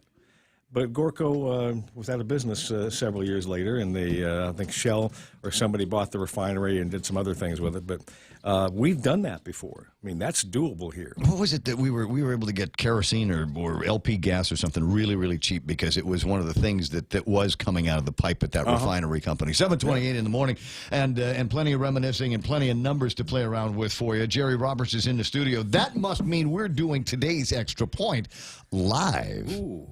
Speaking of reminiscing, this fellow right here may bring back some memories for some folks. His name is Bob Jones, one of the larger-than-life people that you meet, if you're so fortunate. When he talks, people tend to listen because he says things that people need to hear. Today, a few bits of wisdom from businessman Bob Jones on the Extra Point. Bob Jones is the chairman of Triple J Enterprises. I interviewed him for Directions Magazine, this one right here, in December of 1996. And looking back on that, he had some interesting things to say about business and about Guam's future. He had been the executive vice president of Guam's then largest enterprise, J&G, a widely diversified company. And diversification was a big deal in Guam in those days. Opportunity seemed to be everywhere. Jones said, every once in a while, I see an opportunity for making widgets, and I'm not a widget maker. My advice to young entrepreneurs in this day and time is to have some degree of diversification, but not too much. Doing one thing very well and being known for that before you jump into something else is the way to go. Now, that works if you have your own business, or if you work in somebody else's company, or if you work in the government. Becoming known for doing one thing very well is still the way to go. Now, what skill or business attribute is it that you are best known for? Bob Jones was here when Guam tourism was born, and his was one of the first voices I recall saying that GovGuam should invest money on making the tourism product better and less on promotion for a couple of years. He said the numbers were going up. And here comes an example of North Carolina wisdom. I don't think you need to pour fuel on a fire which is already burning out of control. I'm going to say that again. I don't think you need to pour fuel on a fire which is already burning out of control. Most people just wanted to promote, get tourists here, take their money, and not worry too much about the details. Jones' vision was that if the product was great, people would find out about you and show up, and we get a whole lot more of them. Over the years, others have echoed Bob's words, but I don't think we as a destination have ever fully embraced this concept. He said that he felt Guam could handle 3 to 4 million tourists a year, but that we lacked focus. He advocated developing a policy paper for investors that told them what Guam was after, what was available to them, and what we wanted them to do. I don't know if we've ever done that. Now, Jones said 2 million tourists a year. Listen to this. 2 million tourists a year doesn't mean that we'll have a quality destination. Those are powerful words. In the 1996 interview, he said he wouldn't be surprised if by now China was our #1 tourism customer. He had said, well, 20 years from now, that's 1996, that would have been 2016. It hasn't happened, but it wasn't for lack of trying. The federal government just won't allow that to happen. Now, I've had the opportunity to talk with him several times over the years and have always come away learning something. Bob has always envisioned great things for Guam and the Western Pacific region. If you ever have the opportunity to talk with him, he might tell you to make sure that your bucket is upright when those good times are happening, so you'll get your share. Solid words today from a pillar of Guam's business community, Bob Jones. That's the Extra Point. Get out there and make something good happen today. For 93.3 and the Ray Gibson Show, where his bucket is always upright. I'm Jerry Roberts. As usual, a great piece and a great look at the life and times and wisdom of Bobby Jones. And you got to say it like that. It's Bobby. That's right. But I cannot with a straight face do that. And no matter where I am or what I'm doing, I always say, hello, Mr. Jones. Mr. Jones. That's right, because I'm born and raised to respect my elders, especially the rich ones. It's 7:32 in the morning. Jerry Roberts with the Extra Point. Kevin Kerrigan's got headlines coming up. Taste the sizzle at Chili's with our new fajita flavors. Our signature fajitas are served with sliced bell peppers, caramelized onions, topped with chipotle garlic butter, and chopped cilantro. Build your fajita with over 16 ounces of tender grilled chicken, juicy steak, and a dozen pieces of seasoned grilled shrimp in the family fajita trio. All served with warm flour tortillas and fresh toppings like mixed cheese, guacamole, salsa, and pico de gallo. Experience bold, sizzling fajita flavors only at Chili's. More life happens here. Let's see the traffic gizmo, if there's anything working in there that you've got to worry about. I don't see any traffic lined up in front of Anderson Air Force Base. Navy Hospital is starting to build, and it looks like it is building in the... If you were heading north on that street, south. If you're heading towards Navy Hospital, you'll start to see traffic build up. In front of Sumai, it is clear. Looking at some of the other important roadways that we like to see, getting into and out of Agana, no major problem. Nothing happening on Route 4. Nothing major on 10 that I can see either. 8, 10, and 16. A little bit of traffic building on the way to 8, 10, and 16 on Route 8, but otherwise it's clear everywhere else. Let me ask you a question. Okay. Kevin, you don't have a bus to catch or anything, do you? You're okay if I can step and ask a question? Last night, yes, I'm watching my Facebook because I did that last night. Don't do it all the time, but I'm watching Facebook last night. I'm doing it now. Okay. On Facebook last night comes a blurb from Ray Gibson that says, stay tuned. Important announcement. Very important announcement or big announcement coming. Yes. He was standing there with Dennis Rodriguez. Yes. Both in costume. Now, either Dennis got taller, he's wearing elevator shoes, or something like that, or you were sitting down. I don't know which one of those things was happening, because he looked like he was about 6'9" yesterday if you were standing up. Yeah, I want to see that picture. Okay. But the point is that you said big announcement coming, and that was the last thing you ever did. What? Did you make a big announcement last night? No. But you promised a big announcement. I did promise a big announcement, and let me see if I can get this picture on Facebook Live at some point. It's just look around on Facebook. There's a picture of a very tall-looking Dennis Rodriguez. He was. If you remember Kento's, there are steps that lead to the booth. I was standing on the lower step. He was standing on the booth platform itself. That's why I look so tall. Oh, Kento's. Kento's. Yes, I was. Oh, no, I thought it was Kenjo's. No, not Kenjo's. I was in the wrong place. So here's the gist of this is Dennis Rodriguez will come to the morning show at some point at the appropriate time and make a very important announcement. At the appropriate time. At the appropriate time. When would that be? I don't know. Dennis, when is the appropriate time? I don't know. But that's there was a rumor floating around, and I tried to further that rumor. So Dennis and I, for a few minutes last night, spoke, and he agreed to make an important announcement on this program. When? At the appropriate time. At the appropriate time. It'll be at the appropriate time. Okay, now, can I just hazard a guess? Go ahead. Would the appropriate time possibly be prior to Tuesday? Well, of course. Wouldn't be it. So by definition, the appropriate time is sometime between now and Tuesday. That's what I'm shooting for. So you know what the announcement is then? I know what it is. You know what it is. I know what it pertains to. But I listen. I'm not going to let Tell you. us. No, I can't. It's still, what did I tell you when we first started? I know how to keep a secret. Ray Gibson can keep a secret, and it's not my secret to tell. Even Therefore, to me. Even to me. Not even to my closest family. Not even to. See, I thought I was in that group.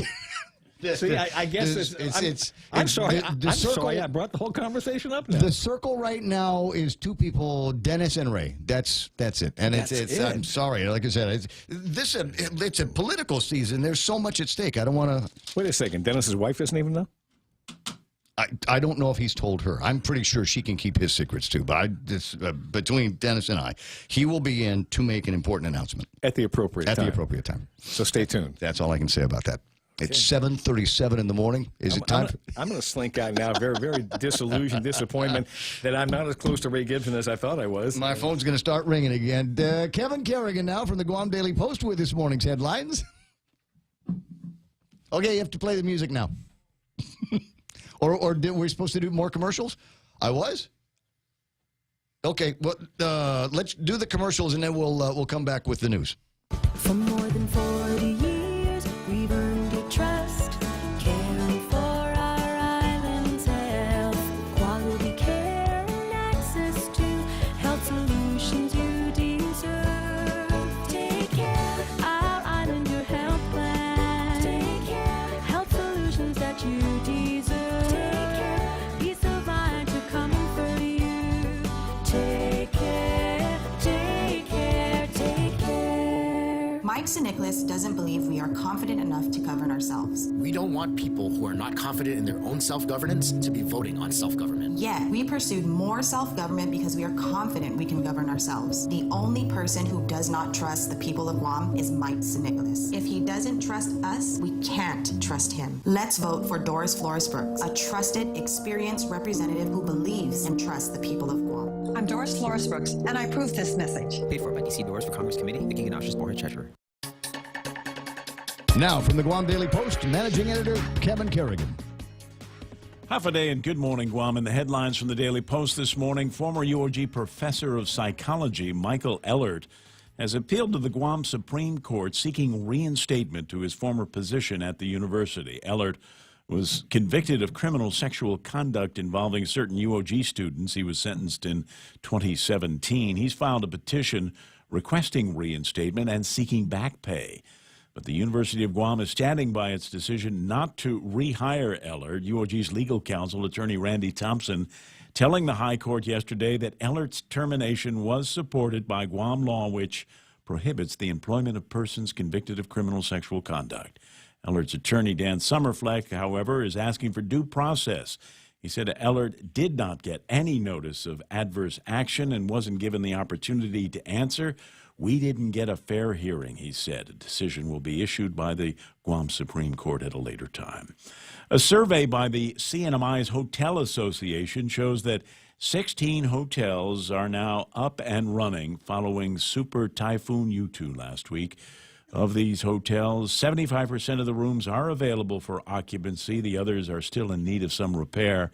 In addition, the Marianas Visitors Authority reports that 80% of Saipan businesses are now open. 7% say they'll reopen within another week. CNMI Governor Ralph Torres yesterday said he hopes that regular commercial air flights at the Saipan International Airport can resume by November 15th. For the third year in a row, the Guam International Airport Authority has earned full compliance certification from the Federal Aviation Administration following a safety and security inspection. That inspection showed zero discrepancies and 100% compliance with federal regulations. The inspection included a review of runway and taxi pavement markings and airfield lighting An extensive review of firefighting training and self-inspections, as well as aircraft fueling operations, was also conducted. For these stories and more, log on to postguam.com or pick up a copy of today's Guam Daily Post. It's 7:41. That's iConnect time. Give them a call at 888-8888 and find out why they are the practical choice. And they'll tell you about great rates they've got on mobile and push-to-talk and internet plans at iConnect. Josh and I have proposed a comprehensive plan to kickstart our economy, create jobs with rising wages, fight the root causes of crime, fund our schools, and make our classrooms safer places to learn.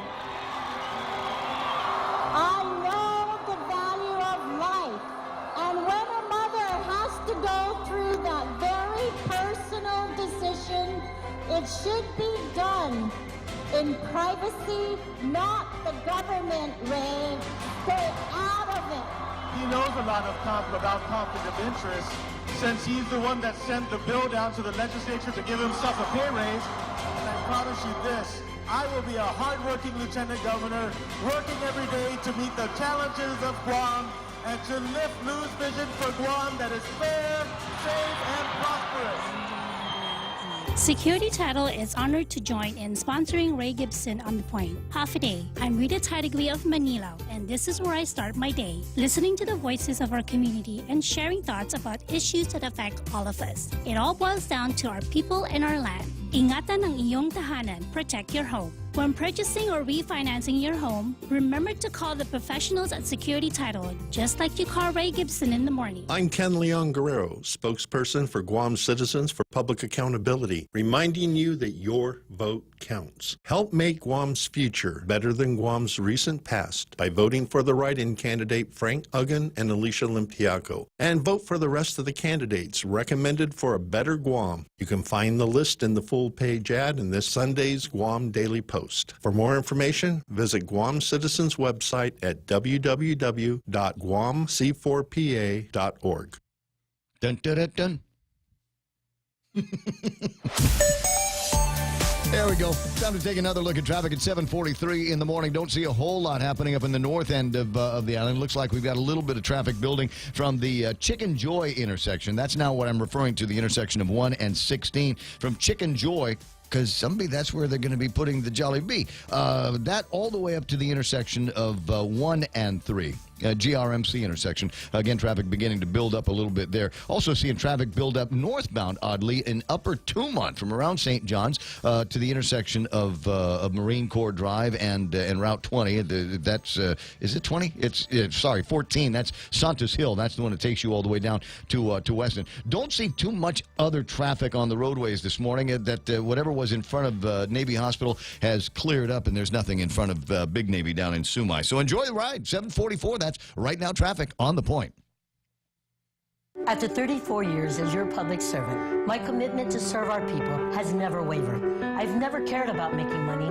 My greatest compensation is when I can help a disabled veteran, a cancer patient, or a struggling family to get the assistance they rightfully need and deserve. Public service has always been my calling. I'm Tina Munya Barnes, and I humbly ask for your vote. Situ Asmasi. I'm Tina Munya Barnes, and I approve this message. Paid for by friends of Tina Munya Barnes, Vince Mofness, Treasurer. Family Finance, serving the people of Guam since 1959. Now you can start planning for the holidays by getting a personal Christmas loan from $1,000 up to $3,500. Family Finance has 3 convenient locations to serve you. Give them a call in Dededo, 633-4473, Hagana, 475-4545, and the Upper Tumon location on the 2nd floor of the Pacific Building at 647-5626. Get your Christmas loans today from Family Finance. Hi, folks. I don't have a lot of money to pay for fancy commercials or catchy jingles, but if you write me in as your governor, I will be the best governor you've ever had. And with Alicia Limtiaco by my side, we will put you and your families first. Thank you, Jesus Masi, and maraming salamat po. I'm Frank Blasogan Jr., and I approve this message. Afade, my name is Steve Guerrero, and I'm running for senator. A community once again is being asked to bail the government out of its financial mess through tax increases. Our small island government is now spending $1 billion annually. Where's our tax dollars going? What's needed is fiscal responsibility. I say we can run this government without increasing taxes. In fact, I propose to roll taxes back. With your vote, I will bring my 30 years of experience in government finance to address the poor fiscal problems plaguing government today. Please vote for me, Steve Guerrero. It's time for action. Paid for by Friends for Steve Guerrero. Okay, that was the last one. That means I may begin talking again. Wonderful. Welcome to the program, The Ray Gibson Show on 93.3 The Point FM. Great to have you along. Lots of other opportunities that you might have for information and gathering and entertainment and political gossip and smart aleck comments, but you've got me. You're listening to me now, and I want to say thank you very much. Let me just put this up on the screen. This is the picture that everybody's talking about on Facebook. Well, not everybody is talking about, but everybody's talking to me about. Dennis Rodriguez and I at a fundraiser that they had last night over at Kento's, talking about many things and extending to Dennis the opportunity to come to this radio show at such time as he thinks is appropriate to make an important announcement. And so we set that up. That's going to happen. I don't know when it's going to happen. Kind of the ball is in his court, as it seems to have been recently. 7:47 in the morning. 888-8255 is a telephone number, and it's almost always anymore these days an appropriate greeting for Simon to say, "Welcome back, Simon Sanchez." Thank you, Ray. Good to be home. Always good to be home. You know, there's no place like home. I went to my 40th Stanford reunion, so showing how old I am. Wow. And saw my grandkids that are going to school up there. But, you know, when you land on Guam, well, for now that, it's great that United has got all the contracts worked out so that you now have our old Continental airline, everyone you knew from them that was on that Hawaii leg from Hano to Guam. Yeah. Like, as soon as you walk in there, you realize you're almost home because everybody there is from the local base. It took them years from that merger to merge the contracts, but now the senior flight attendants from Guam are flying that route, and it's just like coming home. But yeah, it's good. Isn't that nice? You get that feeling. Like, it doesn't matter where you're going to sit on the airplane, they'll still come back to you with some cookies from the front or a newspaper or something like that. Yeah. And it's just nice to walk on the plane.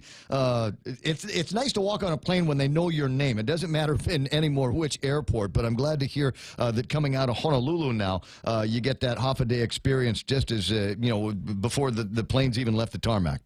Yeah, no, it's good. And then, of course, today I just came from Mass and thought of your dad, thought Nice. of my mom and dad and all of our family. And, you know, this is a very special day for all us Catholics on Guam. And we'll be visiting Our Lady of Peace later. And I'm sure it'll be a beautiful day for all. And you know, they live on through us. So let's take time to remember them, because if it wasn't for them, we wouldn't be the way we are. We wouldn't even be here. So I always, it's always a bittersweet, but one of my favorite holidays and special days is All Souls Day, where we think about those that helped us be who we are. Well, I like to refer to. I think it's like a reunion day. The families get together. We all go in the same direction and say the same prayers and share memories. So that's, you know, one of the things that was crossing my mind as I'm talking to Jerry Roberts is, when we were playing tag on great restaurants that we used to go to that don't exist anymore. I mean, how many memories of sitting down to eat either lunch or dinner or family gatherings with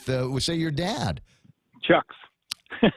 M Steakhouse. Oh, yes. Yeah, I remember also I'd go there with my dad and family, and Mr. Pete Atta, Sonny's dad, he loved M Steakhouse, and he'd sneak out.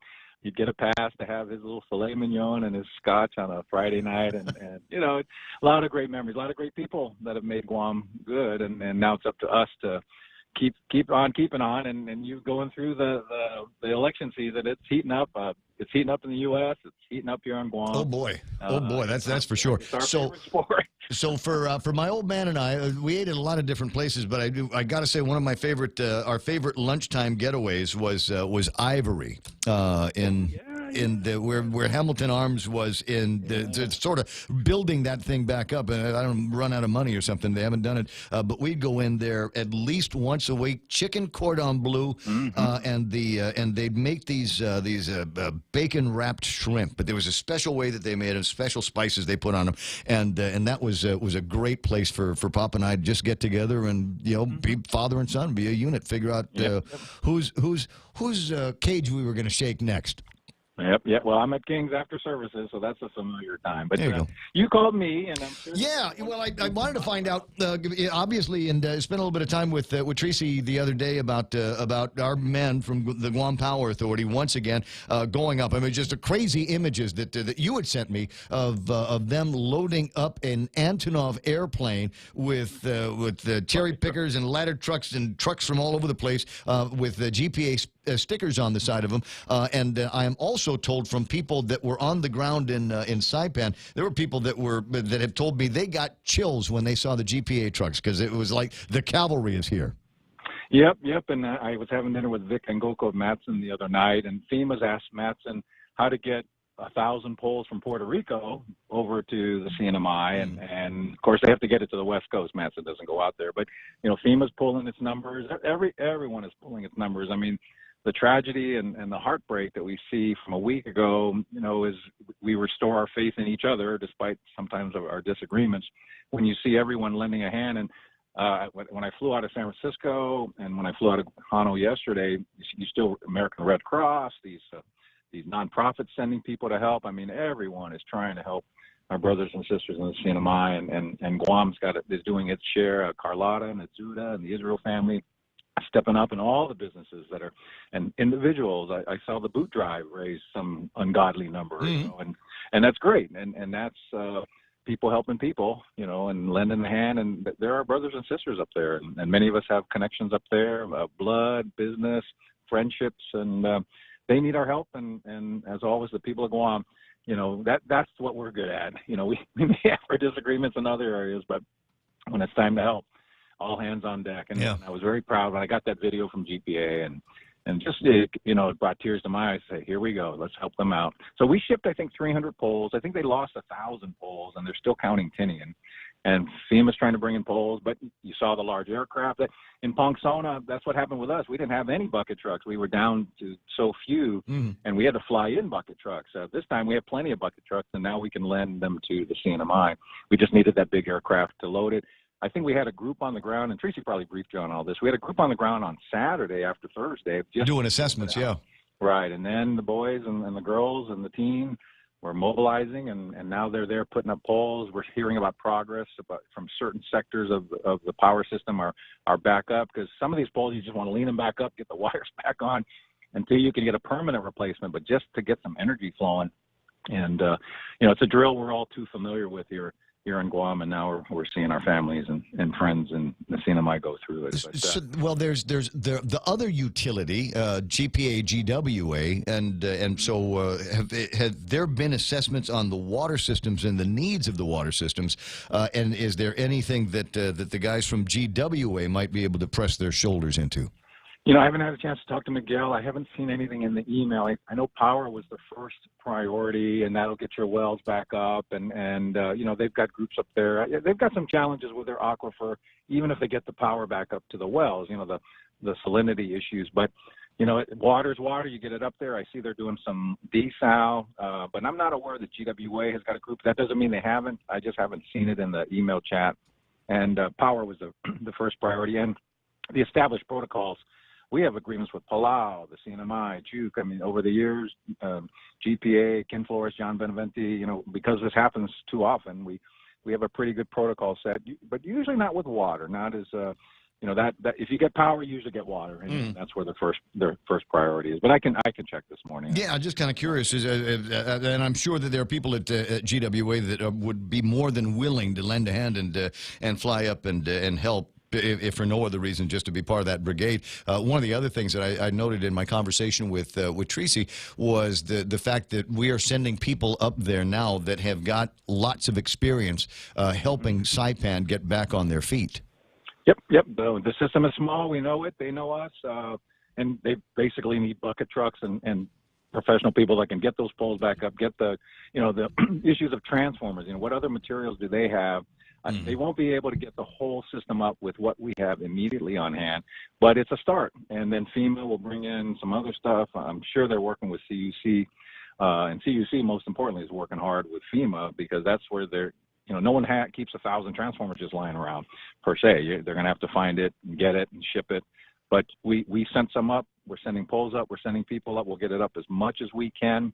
as much as we can and stay as long as we can to help them until they say, they can do it on their own. But for now, everyone's got to help. Give you an idea of why this is an important priority. Is there are now 2 deaths attributed to the storm. One of them is a recovery death. A woman fell asleep with a generator running, I guess, either in the house or in close proximity to the house, and died of the smoke insulation, CO2 poisoning. So it's important that we get people into a kind of power system that is safe and reliable.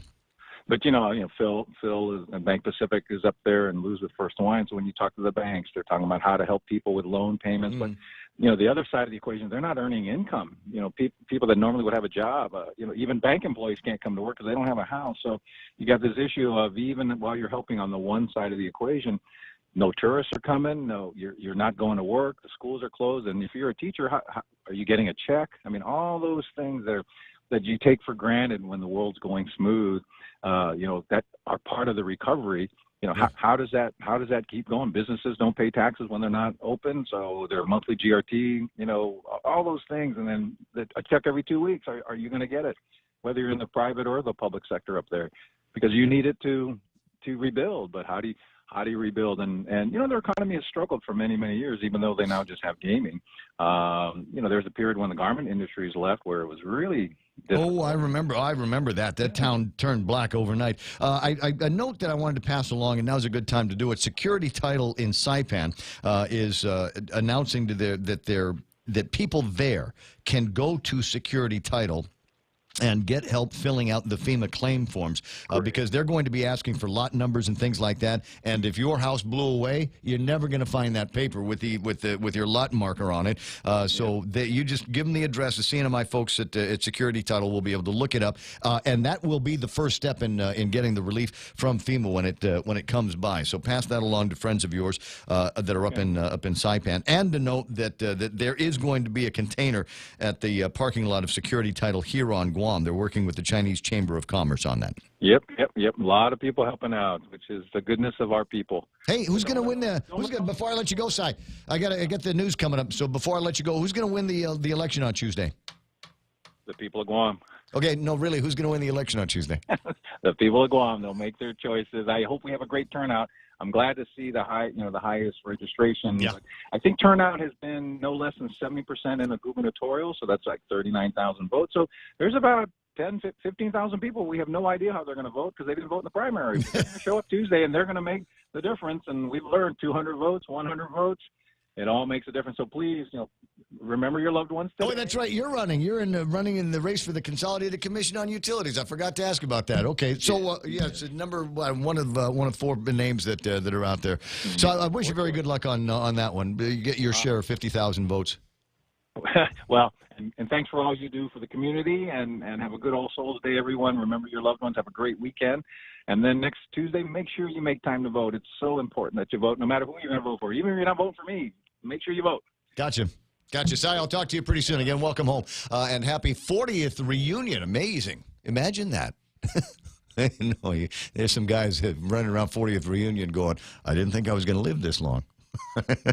Frankly, would you look at the time? 8 o'clock in the morning already. The radio station is KUSG Hagutnia. My name is Ray Gibson, and coming up, I've got Fox News Live on the other side of that. We'll find out what's happening around here with Kevin Kerrigan from the Guam Daily Post and Real Joe Cruz. You need to put yourself in a position where you can have a conversation that sounds like sports. I'm not saying we have to talk about sports. I'm just saying we're going to pretend to on the other side of these. News. President Trump vows to take action as a caravan of migrants making its way to the U.S. southern border. Fox's Jared Halpern live in Washington. President Trump says he intends to tighten rules for asylum seekers as part of his response to migrant caravans. This endemic abuse of the asylum system makes a mockery of our immigration system. As part of an executive order the president says he will issue next week, asylum seekers would be allowed to only make those asylum claims at a port of entry. Current law allows migrants to seek asylum no matter where they cross the border. The president also says U.S. military members now deployed to the border region would treat rock throwers as if those rocks were rifles. Lisa. Jared, a Mexican federal official telling the AP 153 migrants were detained yesterday during highway inspections in the southernmost state of Chiapas. They're part of a smaller second caravan.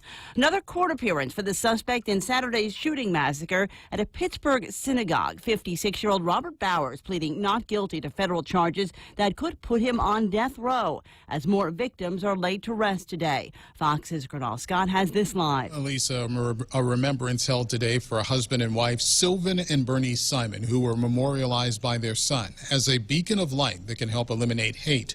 A cousin of theirs, Joe Charnick, says they are linked in death as they were in life. After they met, they never were apart. Everything they did they were together.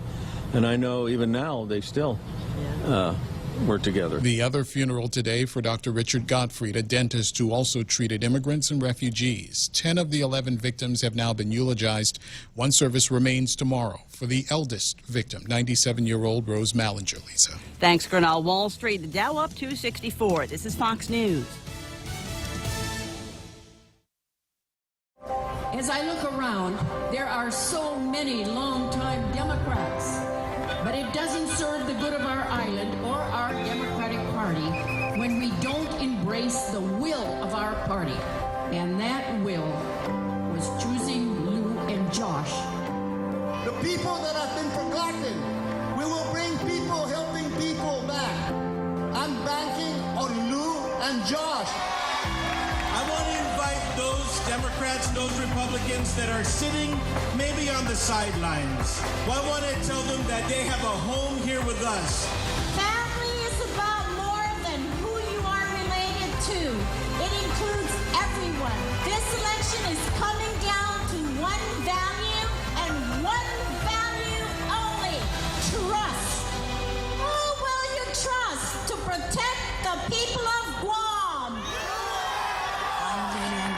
And I approve this act. Sexual misconduct claim against Harvey Weinstein, this time from a woman who claims it happened when she was a teen. A woman claims she was a 16-year-old virgin when Harvey Weinstein sexually assaulted her in New York. Page 6 reporting the aspiring actress and former model from Poland said that after agreeing to meet for a business lunch with Weinstein in 2002, he took her to his Soho apartment. And, quote, Weinstein wasted no time in aggressively and threateningly demanding sex, telling her that if she wanted to be an actress, she had to give in to his desires. Weinstein threatened, saying that he had made the careers of Penelope Cruz and Gwyneth Paltrow and that neither would be working without him. Weinstein's criminal lawyer says the claim is preposterous. Michelle Polino, Fox News. Hundreds of Google employees in New York walked off the job today as part of a worldwide protest employees are staging over the company's handling of sexual misconduct claims. A new meeting between North and South Korea comes with new rules between the two nations. In effect today, along the tense DMZ between North and South Korea, a no-fly zone and a ban on live fire drills. This a result of a recent summit between Kim Jong-un and South Korean President Moon. As diplomacy aimed at ridding the North of nukes is stepping up, Secretary of State Pompeo is set to meet with the North Korean counterpart next week, possibly in New York. And a second summit is being planned involving Kim and President Trump, possibly for early next year. In London, Craig Palcott, Fox News. Johnny Depp has relisted his Kentucky horse farm. The price of the property, named Betty Sue's Family Farm in honor of Depp's late mother, has been lowered to $1.6 million. That's well below the $2.9 million asking price when it was up for auction last August. Depp is from Owensboro, Kentucky, and first bought the property in 1995. I'm Lisa Lacera, and this is Fox News.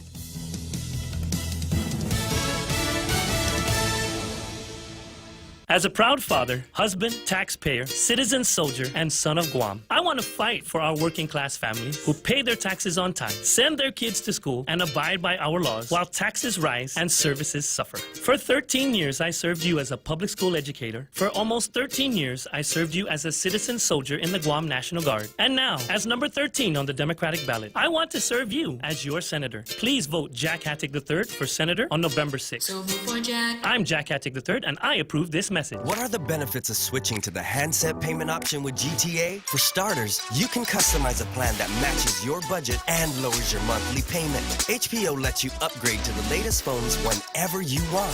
No more waiting for a contract to end to get that slimmer, faster smartphone. Because with HPO, there are no contracts. HPO lets you design a phone plan that suits you. So join the thousands who have already switched to HPO, the most customizable phone plan on island. Limited time offer. Terms and conditions apply. After 34 years as your public servant, my commitment to serve our people has never wavered. I've never cared about making money.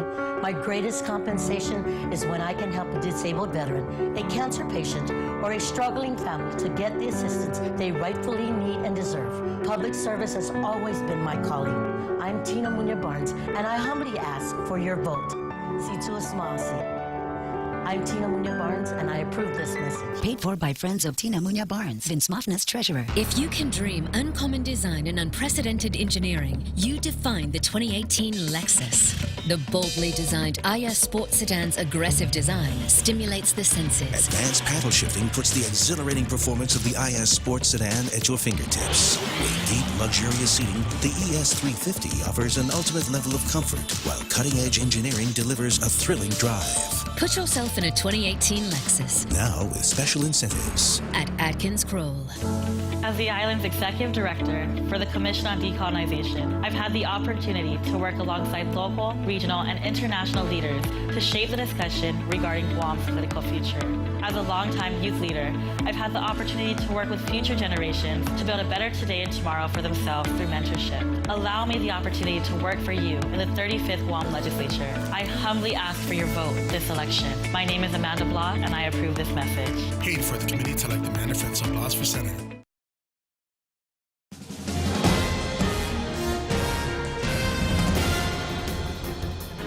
Half a day and good morning, Guam. News time here at The Point is 7 minutes past 8 a.m. this Friday morning. I'm Kevin Kerrigan. Here's a look now at some of the top stories from the Guam Daily Post.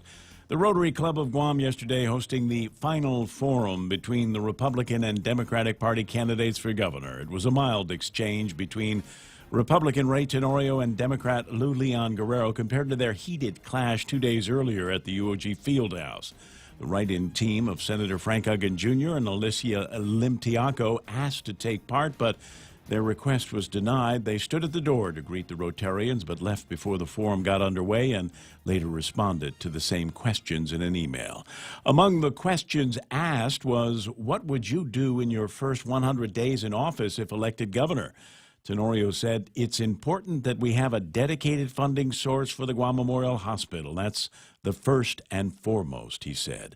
Leon Guerrero said she'd go to Rev and Tax and make sure that the collectors there have the tools and resources they need to collect unpaid taxes. And Uggan said his first priority would be to establish a financial team to determine the status of all cash available within GovGuam accounts and establish a government restructuring and consolidation team.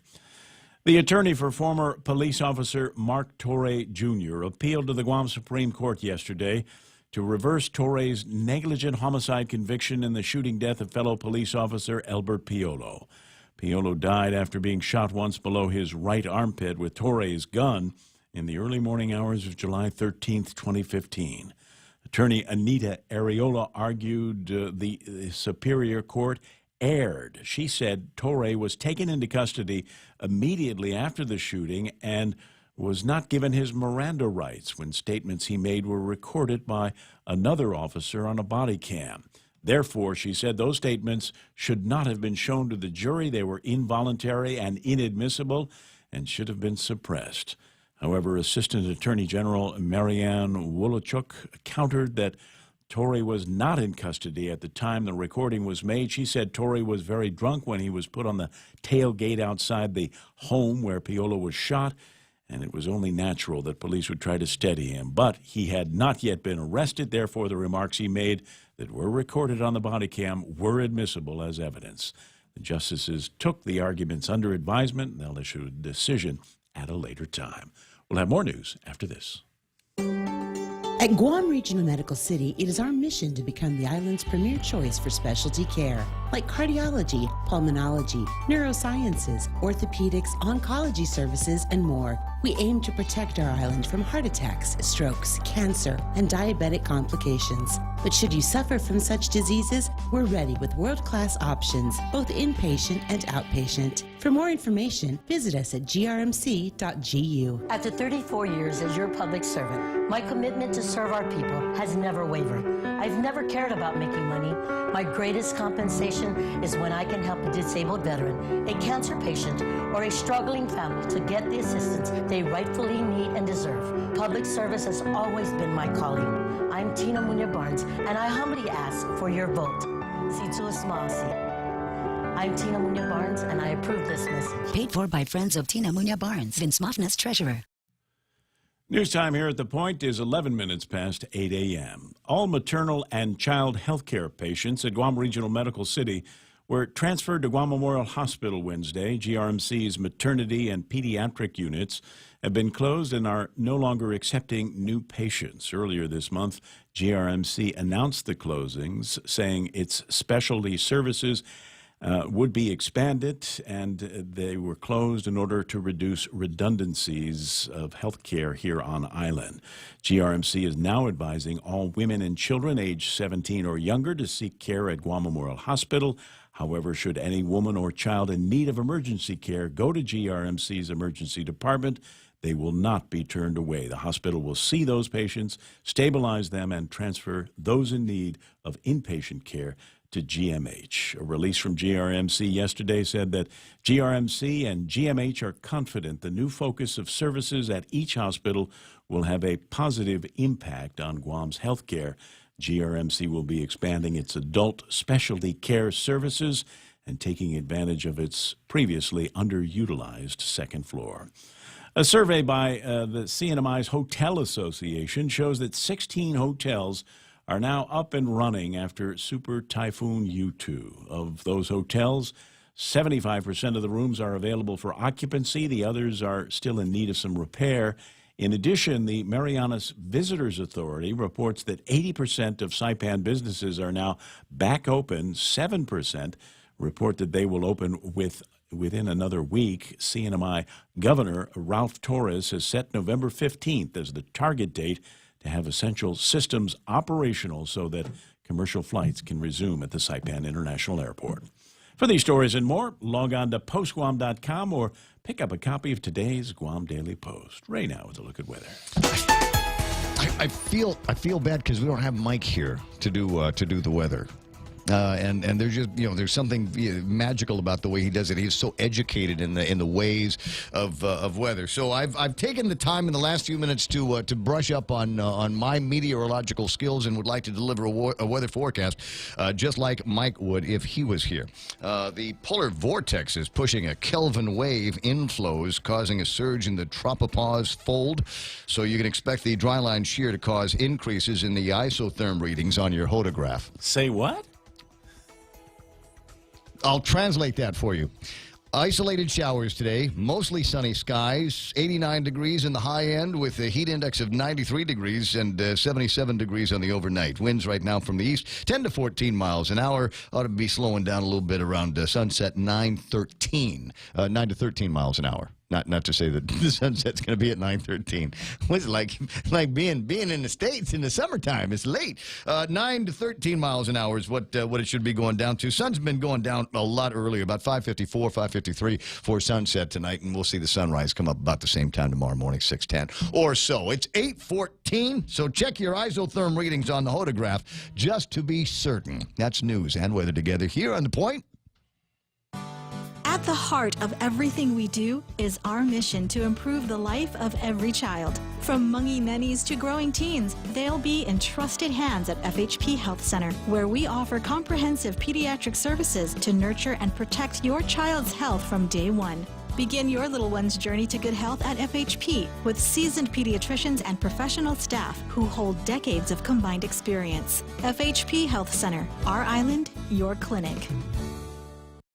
Portions of the Ray Gibson Show brought to you by King's Restaurant, where you can go on a Friday and enjoy beef tenactac. It's the yum stuff. Yeah. You ever get that craving where you go, I gotta have tonight, I gotta have it. Now, they'll make it for you anytime you want it, but it's the big special for lunchtime at King's. We're surrounded by sound. There are sounds that you need to hear. There are sounds that you want to hear. And there are sounds that you long to hear. I love you. Hear it all, louder and clearer than ever before. If you or someone you know has a hard time hearing, Guam Hearing Doctors can help, using state-of-the-art test gear to evaluate your hearing and coming up with a plan to make your life better by making your hearing better. Call Guam Hearing Doctors for an appointment or visit them on the web at guamhearingdoctors.com. Wait, there's more I'm supposed to tell you about. Go eat today at King's, and then a bunch of other people are also in charge of bringing you the program. American President Lines, they're shipping the future. American Water Tech, smarter water, better water. Guam Regional Medical City, the first choice for all of your open heart surgery needs. And my friends over at Micronesia Renewable Energy, where there's never been a better time to go solar. Other sponsors of the program include, I mentioned them a little bit earlier, the folks over at Security Title. And if you've got friends and family in the Saipan and the CNMI, and they need to apply for FEMA assistance, they might not have their home's lot number in order to do that, and that's going to be one of the items that is going to be asked for. Normally, there's a drawer in the house with all of that important information, but all of the drawers and all the information have blown away. So if they need that lot information, have them go to the Security Title office in Saipan. And it will literally take them seconds to be able to pull up the information. And that is should take care of the hardest part of filling out those FEMA forms. And there's no charge for it. It's just their way of saying, God bless you, we're thinking about you, and we're behind your efforts up in Saipan and CNMI to rebuild. Also brought to you by AK Lexus, where they've got a brand new 2019 ES350. And I had the pleasure of being near this car not that long ago and thought, you know what? This is a sexy ride. And they said, Gib, how about a test drive? I said, if you give me a test drive, I'm gonna talk to the finance guy after this. And to avoid that veil of tears, I decided, no, that's all right. I'll leave the test driving to people like you that are listening to the broadcast. So swing by AK Lexus and give it a shot. The new ES350 at AK Lexus. Subway Restaurants is celebrating World Sandwich Day this Saturday, November 3rd, with a delicious deal. Buy one, get one free. That's right. Buy any sub in a 30-ounce drink, and we'll give you another sub free. Create your favorite sub any way you want it, toasted or not, with cheese or without. Add a pile of fresh veggies, your favorite sauce, and share a free sub with a friend or family member. Visit any of Subway's 14 locations and celebrate World Sandwich Day with the buy one, get one free all-day event. Saturday, November 3rd. Subway. Make it what you want. The Ray Gibson Show. Any speaker, anytime. Watch and listen live on thepoint.gu.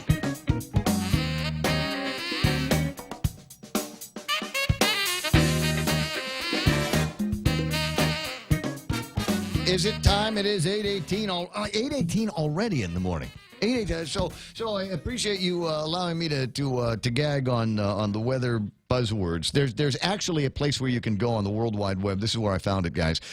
Is Weather Buzzword Bingo. And the same way that I said we need to put together the Great Debate Bingo, where we use phrases like pro-life, pro-choice, bankruptcy, Department of accreditation, all of those kinds of words in a little bingo thing, right? So that when one of the participants uttered those words, you could fill in a spot. There's apparently a weather buzzword bingo that you can get that has words like Kelvin wave, moist adiabat. I don't know what that is. We'll find the guys and ask them. A troll, which is the shorthand for trough of warm air aloft, or the LCL, which is lifted condensation levels. And you can see how you could get your brain all turned around and come up with phrases like the polar vortex is pushing a Kelvin wave inflows, which is causing a surge in the tropopause field. There's buzzwords in every field, is there not? I mean, in journalism, we've got our own buzzwords. In sports, I'm sure. There are phrases. Yeah, like the process and what other, all three phases lately. Hat-trick. Creating space.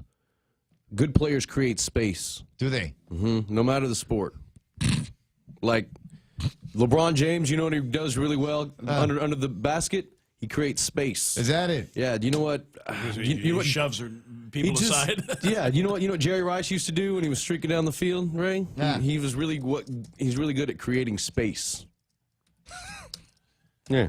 Between him and the defense. Just creating space. Yeah.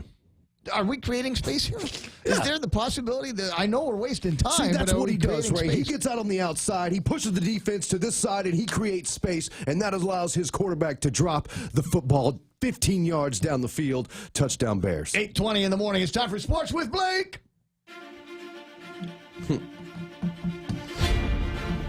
Everybody got to have their buzzwords, buzz phrases. It's a fact.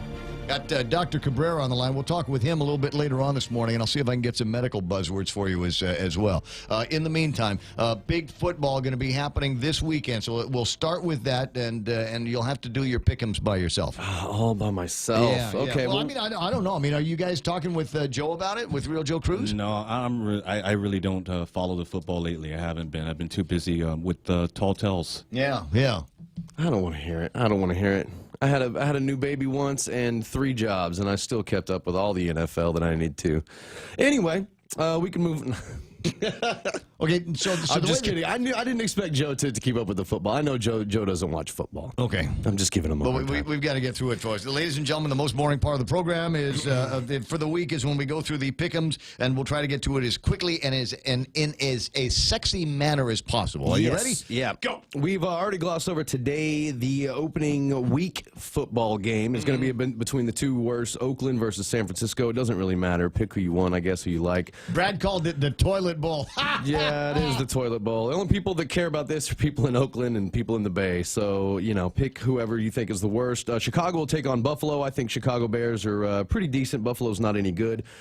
Interesting game. Probably one of the best of the week as far as quarterbacks go. You got Kansas City taking on Cleveland. Those two quarterbacks, Pat Mahomes from Kansas City and Baker Mayfield from Cleveland, they were big Texas quarterbacks, like in college. And so they had some big shootouts there. So it could be, last time they played, Ray, it was like, I want to say each player threw for 500 yards. It was something like 66 to like 63 was the game when they played last time in college, OU versus Texas Tech. So that could be an interesting shootout. Miami, I think they take care of the Jets. Did you already bring up San Francisco? That was the first one. Okay, Brad's writing in this morning, and this is amazing because he's apparently nothing better to do in Texas.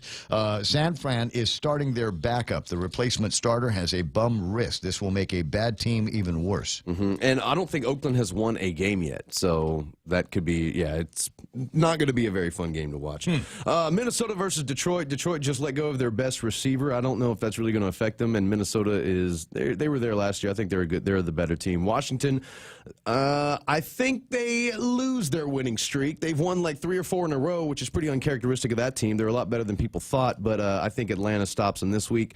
Down south in the NFC South, Carolina taking on the Tampa Bay Buccaneers. Tampa Bay in a terrible way. They sat their starting quarterback after 4 interceptions, and they started the Fitzmagic yet again. So if Fitzmagic comes alive, he could beat Carolina, but the safe bet, I think, is Cam Newton and the Panthers. I think Pittsburgh will beat Baltimore just because that is a rival game, and Pittsburgh seems to always get the best of Baltimore, although it is in Baltimore, so maybe that plays a part. But I stick with Steelers in this one. Denver, Houston. I don't know. Houston, I guess. The Chargers, Seahawks. Those two teams are about equally as terrible, but equally as good on any given day. So they're about middle of the pack. I go Chargers because I always pick against the Seahawks. New Orleans, Rams. Rams are my Super Bowl It's pick. love. It's a love thing. Rams are my Super Bowl pick, so I pick them and the Chiefs in any game that they play in. New England, Green Bay. Aaron Rodgers is good. The rest of his team isn't. New England wins that one, I think. And Dallas, Tennessee. I'm hoping Tennessee beats us, so I'm picking the Titans. And there you go. That's it? That's it. That's all of them. That's all of them. Okay. I'm waiting for, I sent myself a link that a buddy of mine passed along to me, and you are expecting another, right? Mm-hmm. And how old is the one you've got? 2 going on about 32. These hard questions. I don't know, Dad. What is that? No, she turned 2 in July. So yeah, she's in that weird 2. I don't. Do you say 2.5? Does it matter? You still count them in months. You just still see. I'm trying to pull up a song and to play. Did he show you how to put the Avra thing on? It is on Abra. Okay, it's already on the Abra. Okay. All right, so I'm trying to pull up a video, and it must be one of those popular videos. It's a little kid song video. It must be a popular video because it's actually got an ad. It's got one of those character matters, right? Ken and Frank. And I don't know who paid that. Let me just click on where it says skip ad. Thank you very much. Pink Fong. You Pink familiar? Fong. Oh, yeah. This is Baby Shark. Is this Baby Shark? Oh, I mean, this is who makes Baby Shark. Yeah, I don't know okay, if this so is this is specific. Baby Shark song. Okay. Yeah, I'm well aware of this.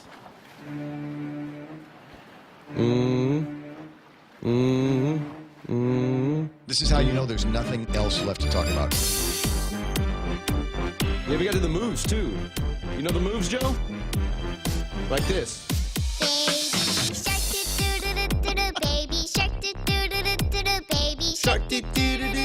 Baby shark. Mommy shark. All the sharks are different. They're getting bigger. They get bigger. And then Grandpa Shark has no teeth. Wait till you see Grandpa. Like this.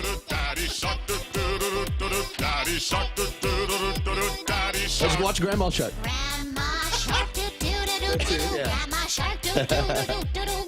My daughter kind of looks like that girl right there, too. That's crazy.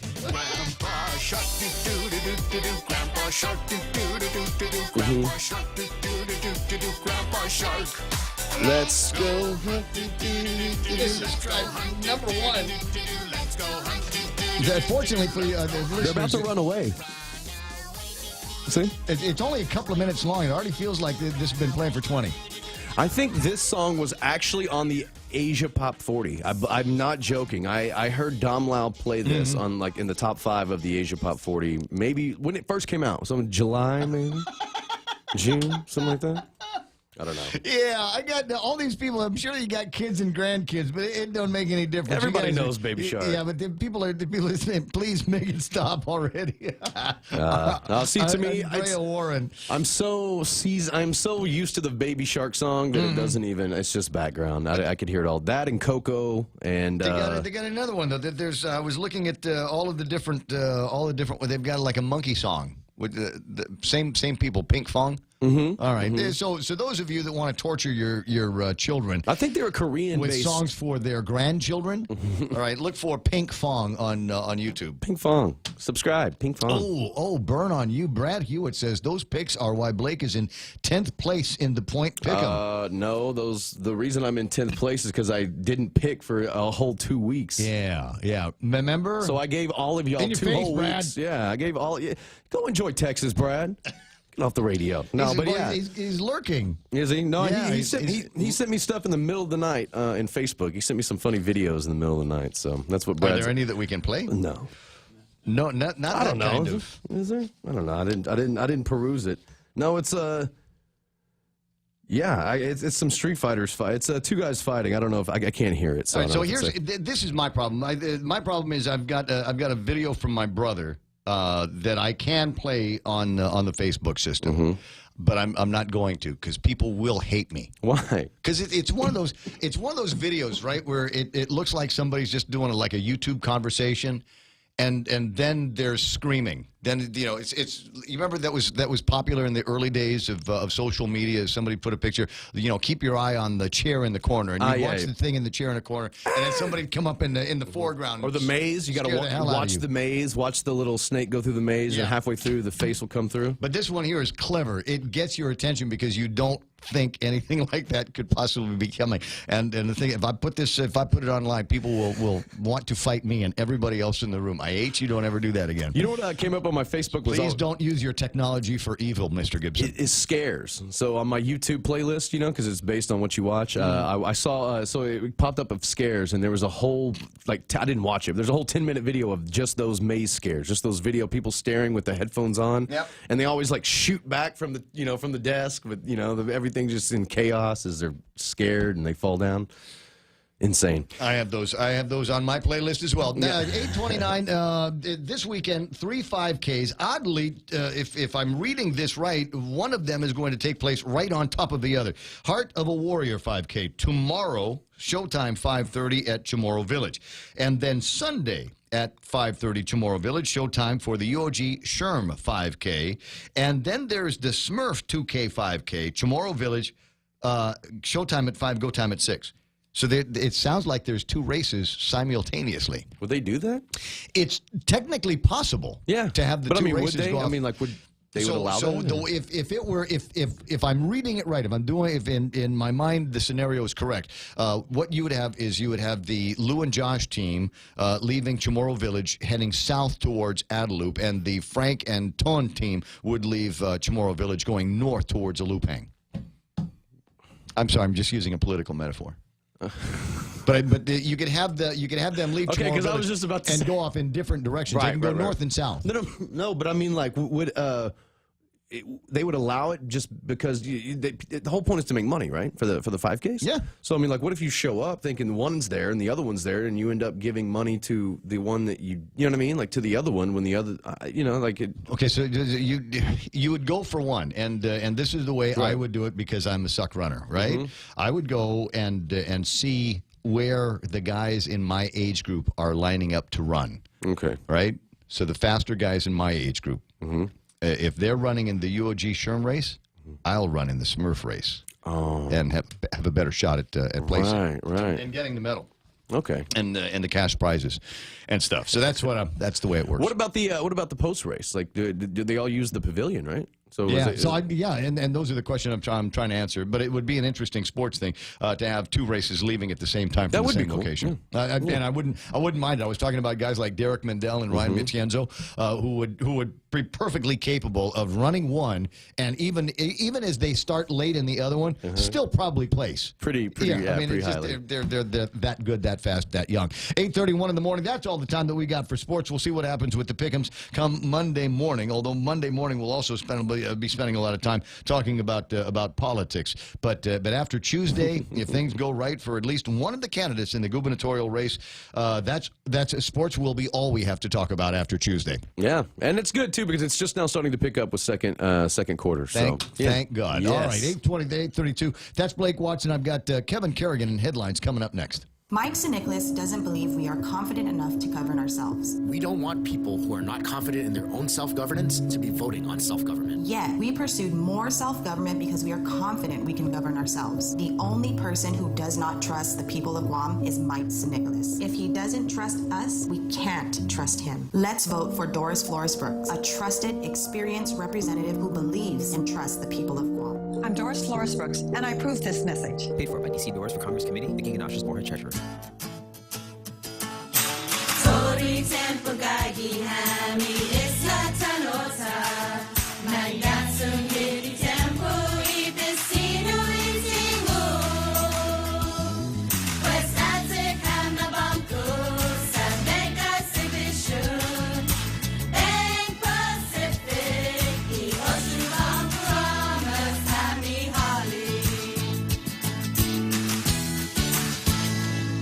Super Typhoon U2 has become one of the strongest storms on record to date. APL recognizes the damage that U2 has left behind and sees an opportunity to help our neighboring brothers and sisters in the CNMI. We humbly ask for the community's assistance in providing donations and supplies to our fellow islanders. All supplies can be dropped off to our APL office or coordinated for pickup and loading. Call 588-4651 for more details and to learn how you can help today.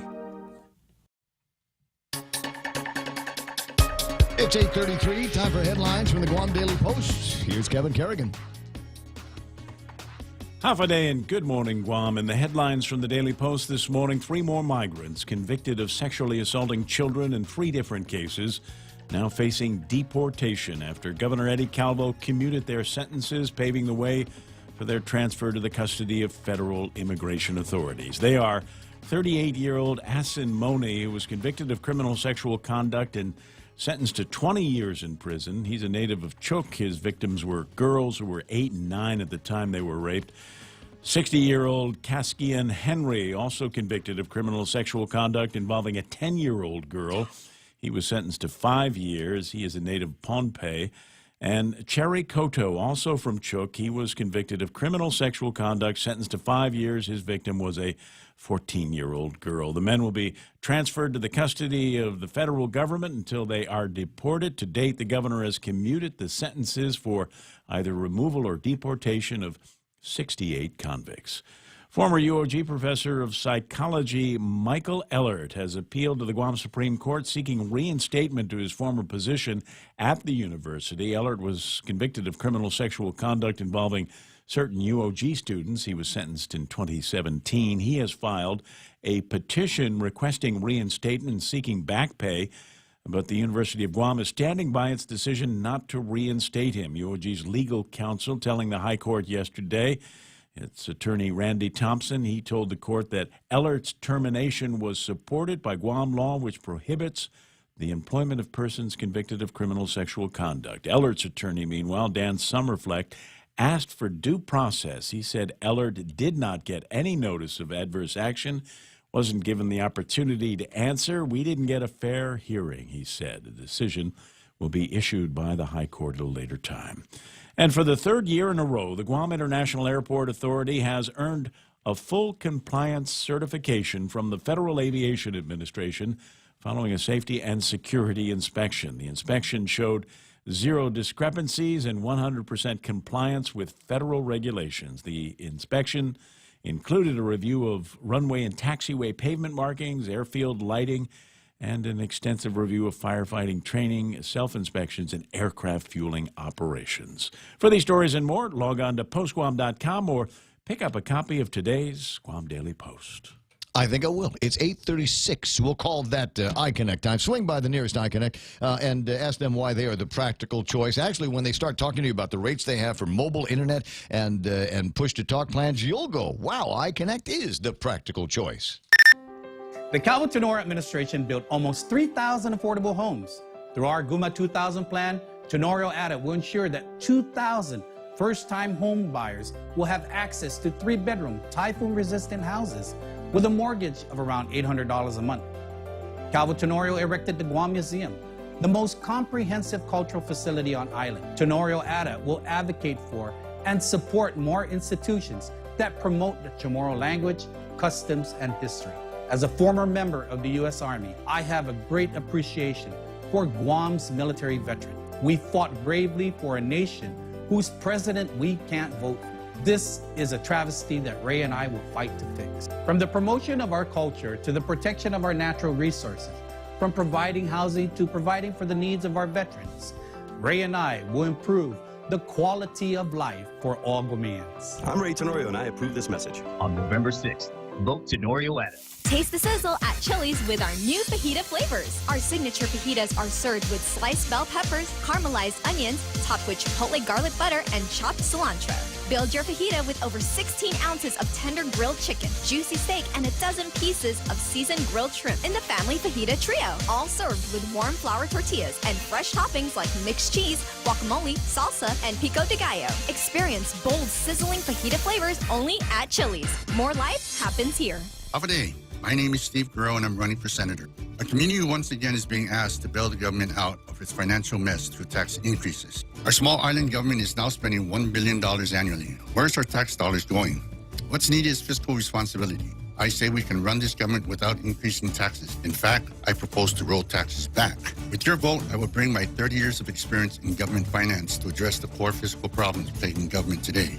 Please vote for me, Steve Guerrero. It's time for action. Paid for by Friends for Steve Guerrero. I'm Ken Leon Guerrero, spokesperson for Guam Citizens for Public Accountability, reminding you that your vote counts. Help make Guam's future better than Guam's recent past by voting for the write-in candidate Frank Uggan and Alicia Limpiaco. And vote for the rest of the candidates recommended for a better Guam. You can find the list in the full-page ad in this Sunday's Guam Daily Post. For more information, visit Guam Citizens' website at www.guamc4pa.org. It's 8:39 in the morning, and the only traffic that I'm looking at right now that looks like it has gone slow is on Route 10. If you were trying to get from Route 10 anywhere past Route 15 intersection, expect delays through that intersection over by the Santa Teresita Church. Don't see too much else that is affecting traffic. Looks like there's a little bit of a slowdown on Santos Hill. Now, they put out an ad in the newspaper the other day that said to please expect slowing down traffic. There's now construction over behind the Tarza. Something's been cleared It's been graded, and there's going to be, between Tarza and the hotel behind it on that road, there's probably going to be an increase in slow-moving vehicles and construction vehicles, and maybe some of that has started now. So be on the lookout for that. That's all the traffic I'm looking at right now. Right now, traffic here on The Point. Josh and I have proposed a comprehensive plan to kickstart our economy, create jobs with rising wages, fight the root causes of crime, fund our schools, and make our classrooms safer places to learn. I know the value of life, and when a mother has to go through that very personal decision, it should be done in privacy, not the government, Ray. Stay out of it. He knows a lot about conflict of interest, since he's the one that sent the bill down to the legislature to give himself a pay raise. And I promise you this, I will be a hardworking lieutenant governor, working every day to meet the challenges of Guam and to lift Lou's vision for Guam that is fair, safe, and prosperous. And I approve this ad.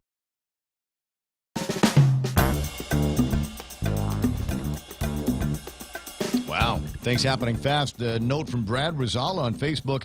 He writes, seeing the streetlights on all the way to Marpy last night was really exciting. Knowing they'll have water soon is even better. The Commonwealth Utilities Corporation is moving to get services reestablished at a lightning pace. Great collaboration with Power, Water, and the off-island assistance from FEMA and our military partners, ... I'll take a look at the rest of that in just a little bit. Looking at the time now, 19 away from the top of the hour. Dr. Ron McNinch on the line and Maria Pangilinan on the other line as well. And I know that even though Dr. McNinch has been on hold longer, I do want to go to Maria Pangilinan first.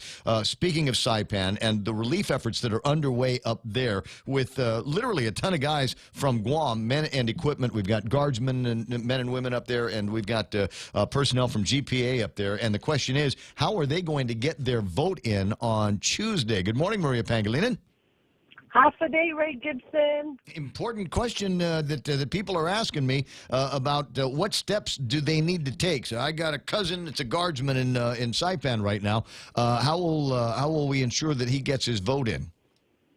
Well, first if they can get on the internet, they can get on our website and request for an absentee ballot. The application must be received by Guam Election Commission by tomorrow, November 3rd at 5 o'clock p.m. Fortunately, Guam Election Commission was able to make arrangements for 2 program coordinators to go out to Saipan tomorrow. Oh, okay. They will be there.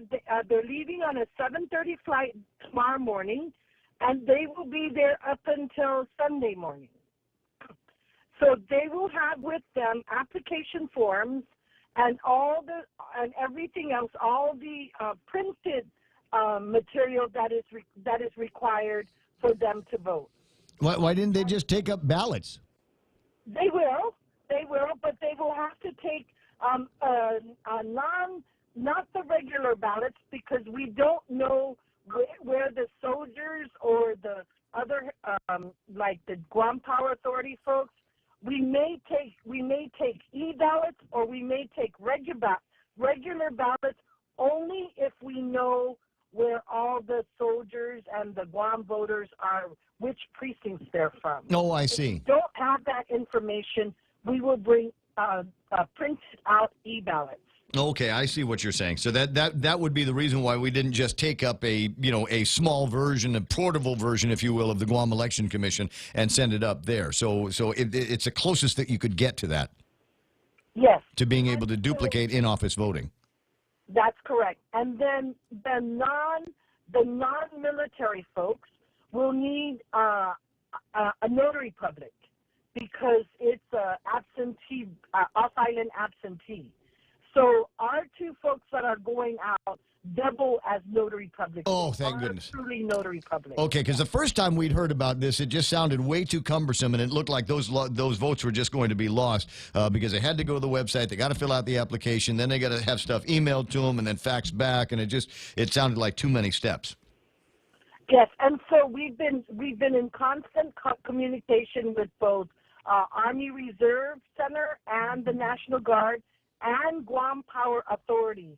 If there are other employers that would like us to service their employees, the Guam voters that are in Saipan, they can contact our office.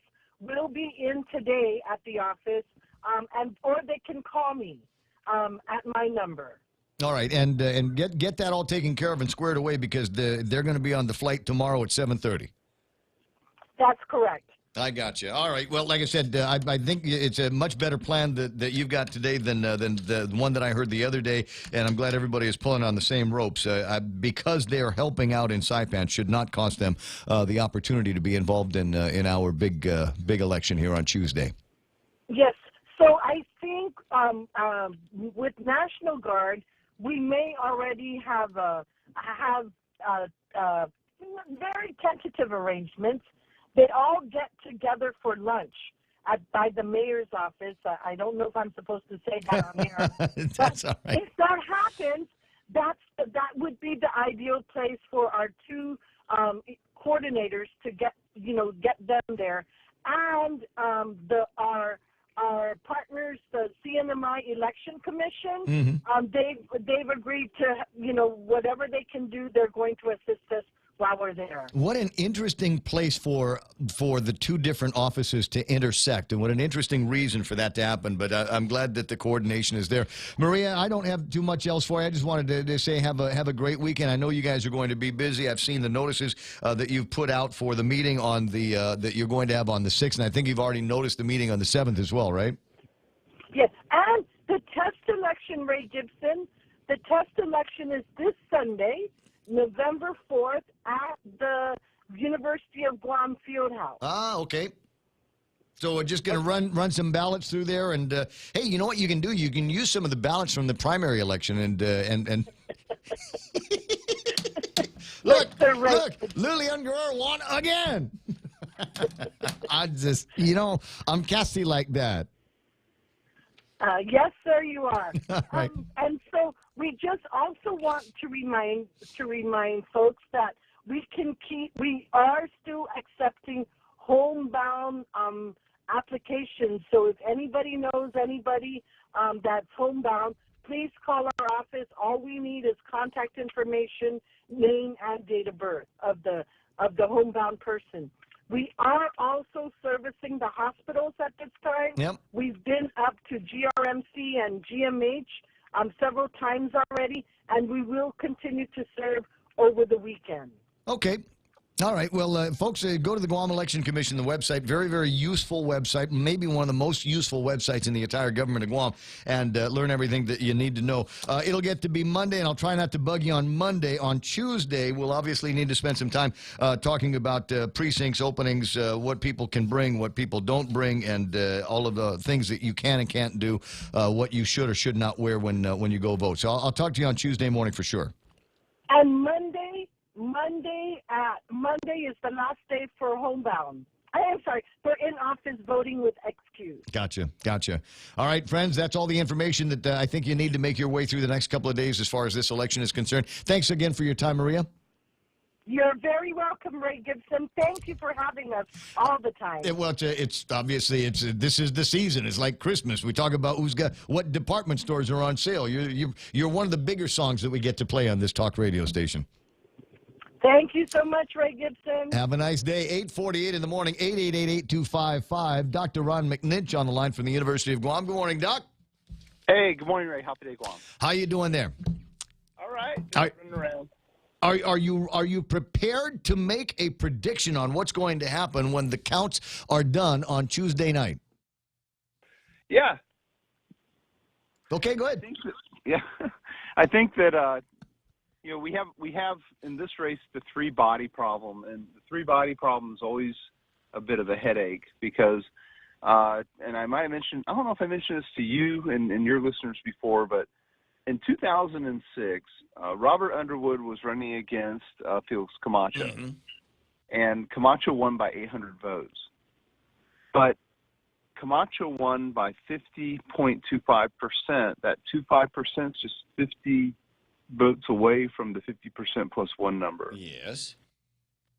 And so a very, very small number of write-ins can affect in a two-person race. If you have a third person running as a third party, it can affect and trigger a runoff. And so that's the big thing I've been looking at for the last 2 weeks. Does your data support a runoff?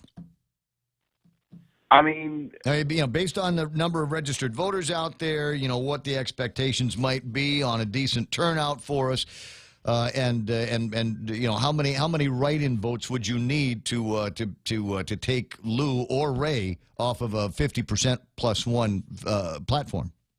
In 2006, in a two-person race, it was 800. No, it was 50. I'm sorry, 50. But you said the difference between one and the other was 800 votes. Right. The difference was 800 votes, but the difference for the 50% plus one level was just 50 votes. All right. So all things being equal between Ray and Lou, right? It wouldn't take all that many write-in votes to force the runoff. That's right. That's what I'm saying. And right now we've studied the write-in number twice, and it's between 5 to 12%. And so while it's not sufficient to get a person elected to the major office. Right. And by the way, they could write in you. They could write in me. It doesn't matter who they write in. They can write in anybody. Yeah, because we're not talking about votes specifically for Frank and Alicia as much as we are talking about votes that aren't for Lou or Ray. Right. And that are not thrown away. That is, they don't mark the ballot or they spoil their ballot in some way. Well, we're encouraging everybody to take some kind of action on that ballot. Vote for one, vote for the other, write in somebody, but make sure that ballot counts towards the total. That's right. How interesting is that going to be? All right. So based on your look at things, there are sufficient votes that Frank has already got based on the survey results that you have got that could force a runoff in this. And the likelihood of it being a runoff between Ray Tenorio and Lou Leon Guerrero is probably, my guess, is probably the more significant option, right? Yeah, that's I think that's the other part about this is that. They're the two dominant candidates. Everyone saw them, last Tuesday, and, of course, and that was the show. And this is the talk. The talk is those two. And the thing is, it's a very contentious race. It's a very heated race. I said about. But is it as tight as you think it is? I mean, we're talking like all things are equal between Ray and Lou right now. But I mean, even in your last couple of surveys, Lou still looked like she was beyond dominant and had all the votes that she needed to win outright this general election. What's changed since then? A lot. In fact, every election we see the exact same cycle go over and over again, and that's why. If a person's running very, very well, and in this case, Lou 2 weeks ago was running very, very, very well, they have to be very, very careful not to think that they've won already, because then their followers become arrogant, or they can become arrogant, and that pushes the numbers back to the other side. And it's like a seesaw. And so if one's up, the only place they can go is down, and the only place the other one can go is up. But in a three-body race, even if the top one goes down, there's two places for the votes to go rather than one. All right. So let me ask you this question. I'm going to play a piece of audio.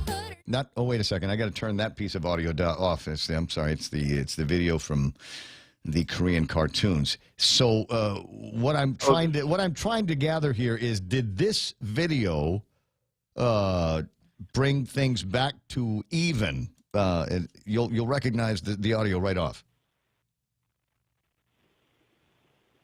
It's up. Is it on? Or am I muted? I'm muted? That's why. Stand by. Did this audio finally? Did this change the landscape?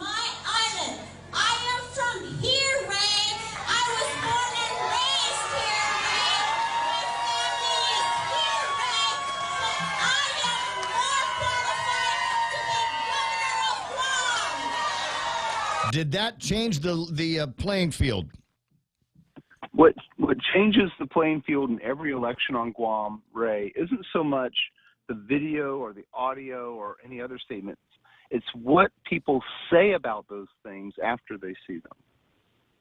And so, well, that being the genesis of the conversation, has the landscape changed as a result of that?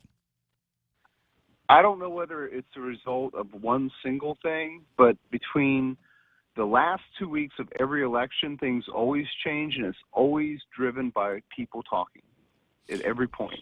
I agree. We've seen it before. You've modeled it, and you've even written about it. And I thought it was an interesting article that you wrote from a lot of different angles. But suffice to say, I think you're right. We are in that time since Halloween. Since shopping at Kmart to buy the candy for the Halloween itself, the get-togethers that took place, and all of the Halloween parties that frankly are still going on. A couple of big ones last night. One over at Kento's with Dennis Rodriguez.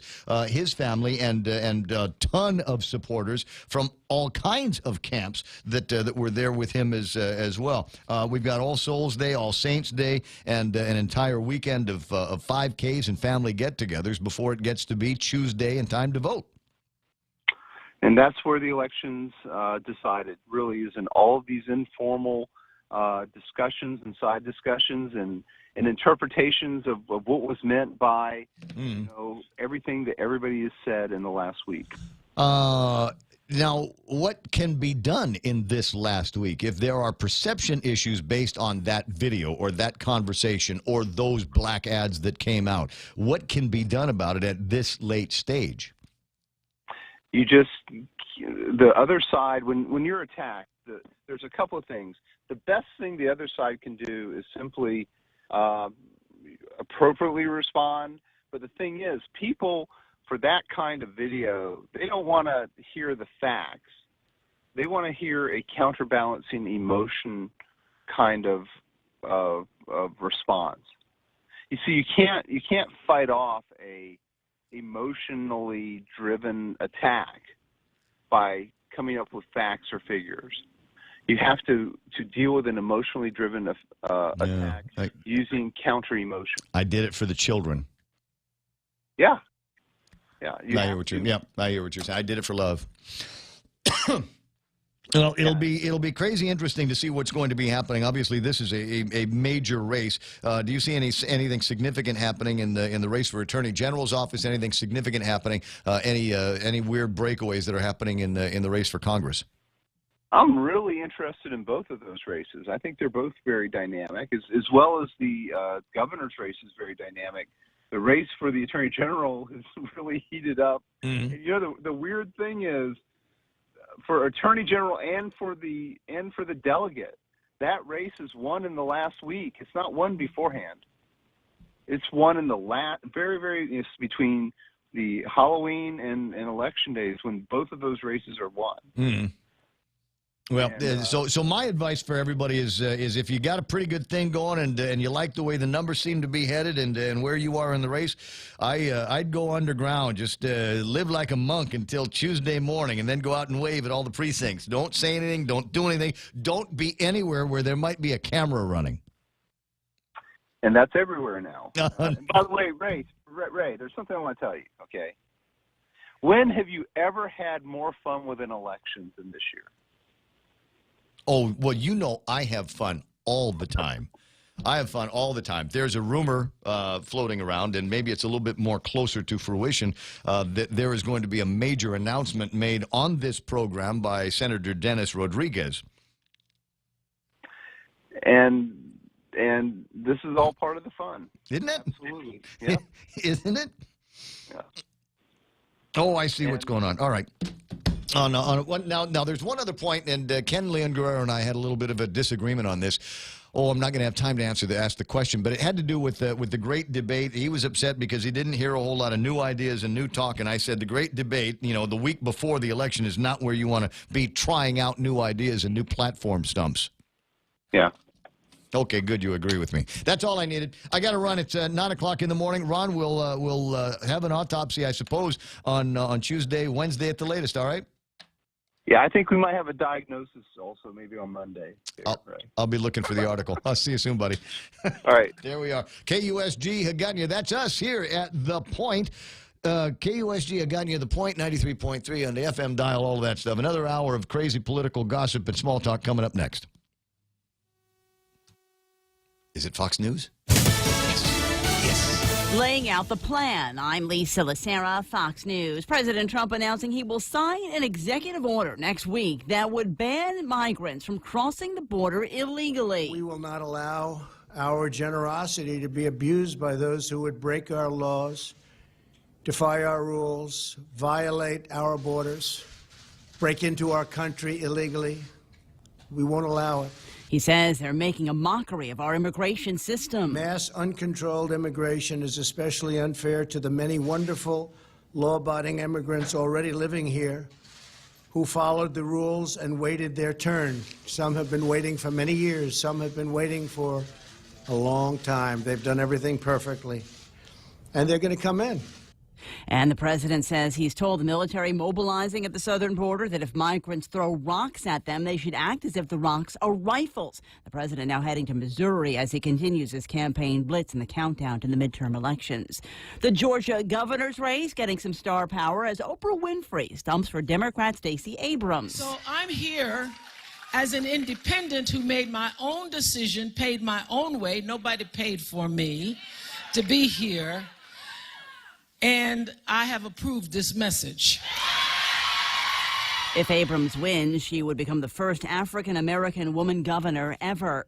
Hundreds of Google employees around the world walked off the job today in protest of the company's handling of sexual misconduct claims. Workers want changes, including an end to the use of forced arbitration in cases of harassment and discrimination. The protest follows a critical New York Times report saying Google protected key male executives accused of harassment or sexual misconduct, offering them big payouts to leave. Fox's Christian Goodwin, Google CEO, has said he supports the demonstration. This is Fox News.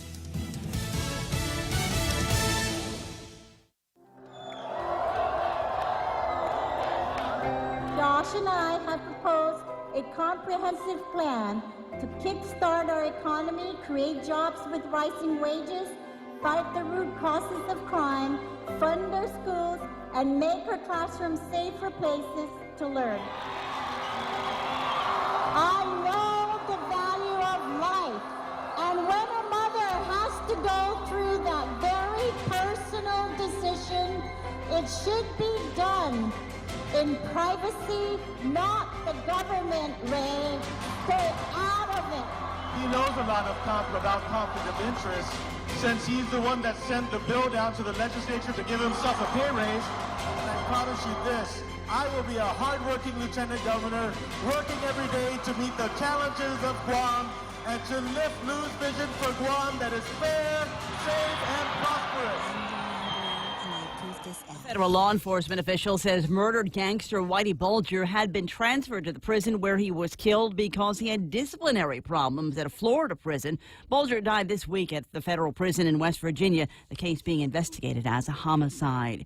A senior administration official tells Fox News State Department spokeswoman Heather Nauert is a contender for Nikki Haley's job at the UN. A couple outstanding questions here. First and foremost, whether or not she has actually accepted or will actually accept. And then secondly, the timing in all of this, should she choose to accept. Keep in mind that Nikki Haley is still on the job as the top diplomat at for the United States over at the United Nations until the end of the year. So there is no real sense of urgency, I guess you could say, to get this filled now, especially considering that all the focus, or the majority of the focus over here at the White House, is on the midterm elections here 4 or 5 days from now. Fox's Blake Berman. Election officials in St. Louis County, Missouri, working to notify 600 voters who were mistakenly sent letters telling them they can't vote on Tuesday. Republican election director Rick Stream acknowledging the error. Postcards have been sent out, but it's not clear if they'll arrive before Election Day. Stream said the error is the result of confusion by election workers processing voter registrations after the state's October 10th deadline. He says they didn't know registration forms postmarked or signed by the deadline should have counted, regardless of when they arrived. survived. This problem is the second in recent weeks involving St. Louis County's election office. Family members of Chris Cornell suing a doctor they say overprescribed drugs to the rock singer, resulting in his death. Cornell's widow and 3 children allege prescription drugs given to him by Dr. Robert Coblin, especially one for anti-anxiety, led to erratic behavior before he committed suicide in 2017. I'm Lisa Lacera. This is Fox News. Be on in 1 minute. If you can dream uncommon design and unprecedented engineering, you define the 2018 Lexus. The boldly designed IS Sport Sedan's aggressive design stimulates the senses. Advanced paddle shifting puts the exhilarating performance of the IS Sport Sedan at your fingertips. With deep, luxurious seating, the ES350 offers an ultimate level of comfort, while cutting-edge engineering delivers a thrilling drive. Put yourself in a 2018 Lexus. Now with special incentives. At Atkins Kroll.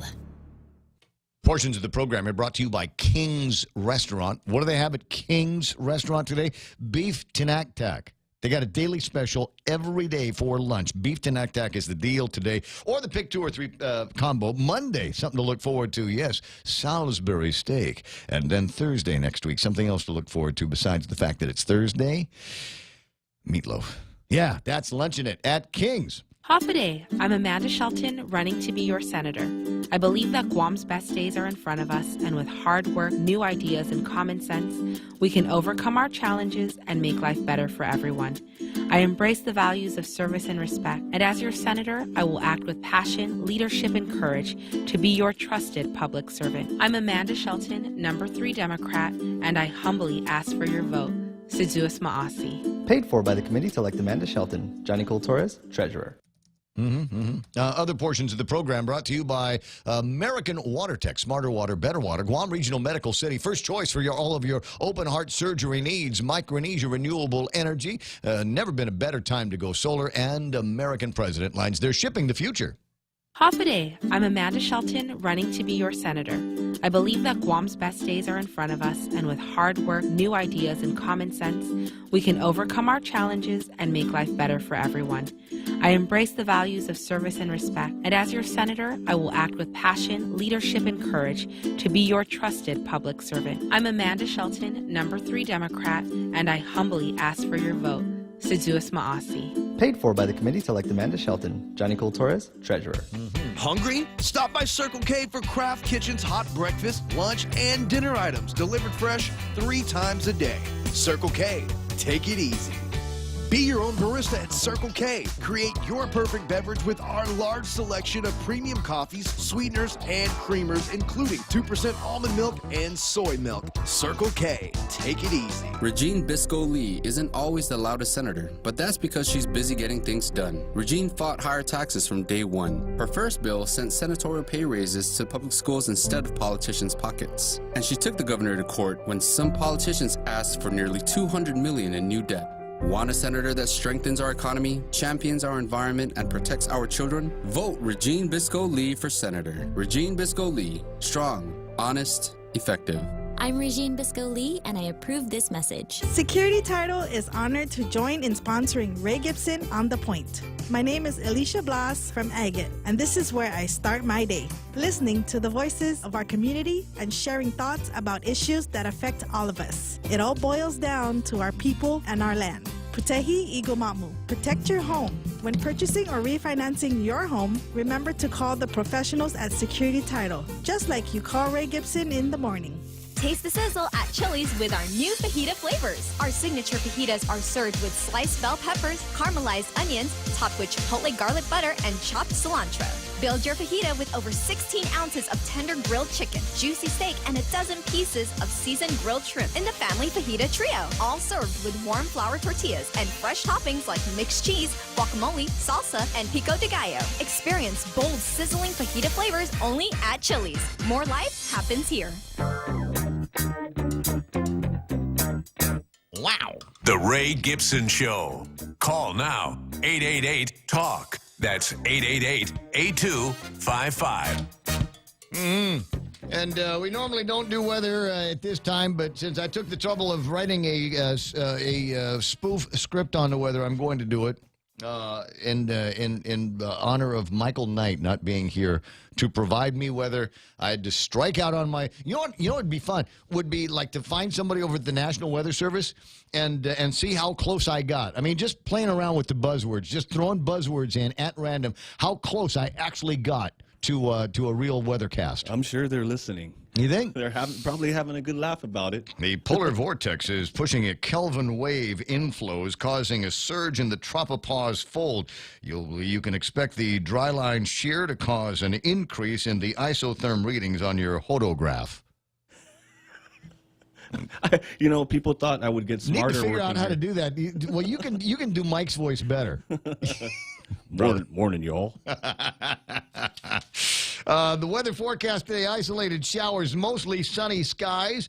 Expect temps up in the upper 80s, about 89 degrees. It'll feel like 93. That's what the heat index is going to be doing, about 77 for the overnight lows. Winds out of the east today, 10 to 14 miles an hour. So if you've been pondering, as I have, among there's a marathon coming up. There's half marathons that are going to be out, and marathons coming up next year. I mean, and 5Ks, and 5Ks. And one of the things, and I don't want to say that I was spoiled by it, but I was spoiled by it. When we'd go running at 5 o'clock. We'd start running at 5 o'clock in the morning. And the reason is I'm going to run 5 o'clock, and we'll go 8, 10 miles, something like that. And that way we're running at the coolest point of the day. It's not quite sunshine, and it's still cool from the overnights. And I got spoiled. I did get spoiled because it occurred to me after I reflected on it is I don't know how to run in the heat. And nice. So part of my training regime lately has been to run, and people will see me running in the afternoon. 4 o'clock in the afternoon, 5 o'clock in the afternoon. I do this for a couple of reasons. Number one, to show off my tan, and number two, because I'm out there at kind of peak afternoon heat. Right? It's not lunchtime. I'm not running it at lunchtime, but I am running while it's still fairly hot outside. And that way, it's just trying to get used to running in that kind of stress. So that's one less thing that's going to stress me out the next time that there's some kind of a marathon. Half marathon, I can generally get in before the sun comes up.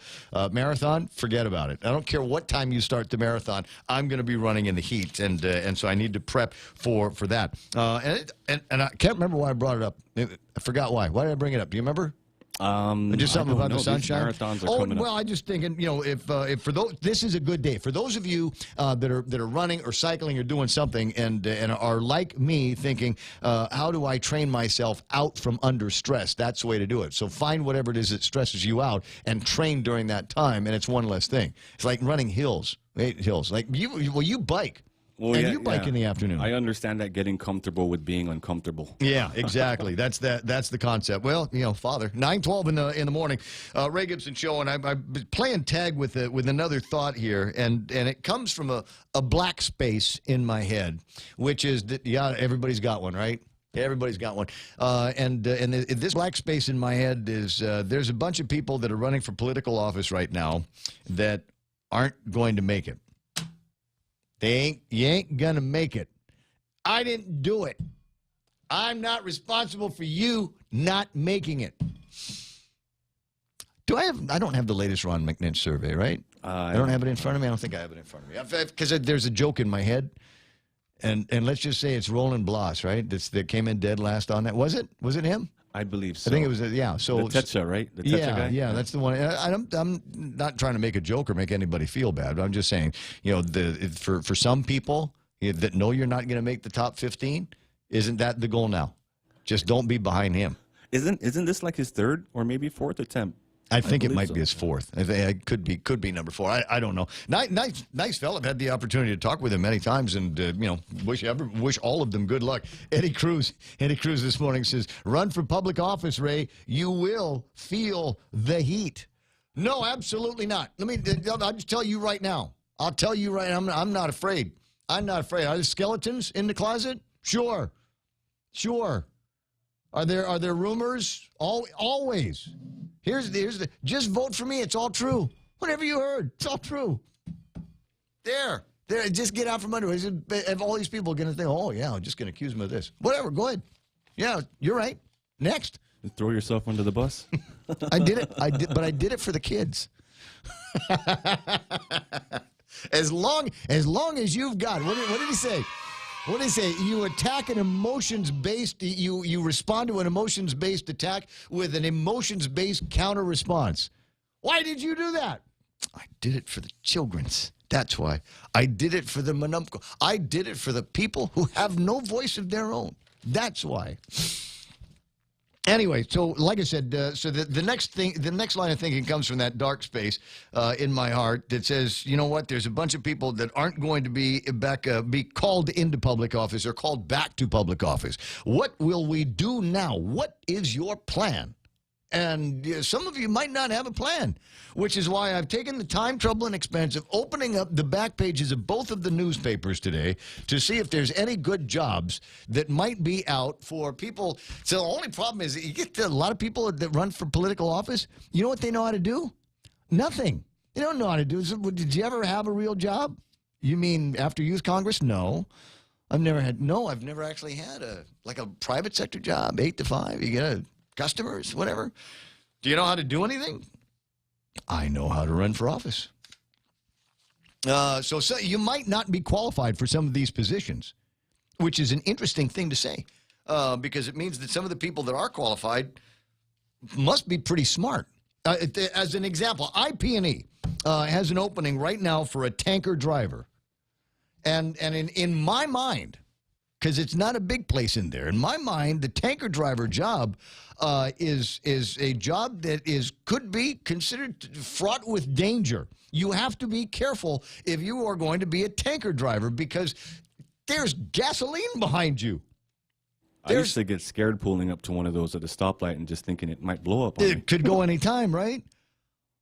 And so, yeah, I'm thinking that the guys that ultimately get this job need to have a thing or two going for them that I don't know that even the best and brightest of our political representatives might not have that same aptitude or capacity for.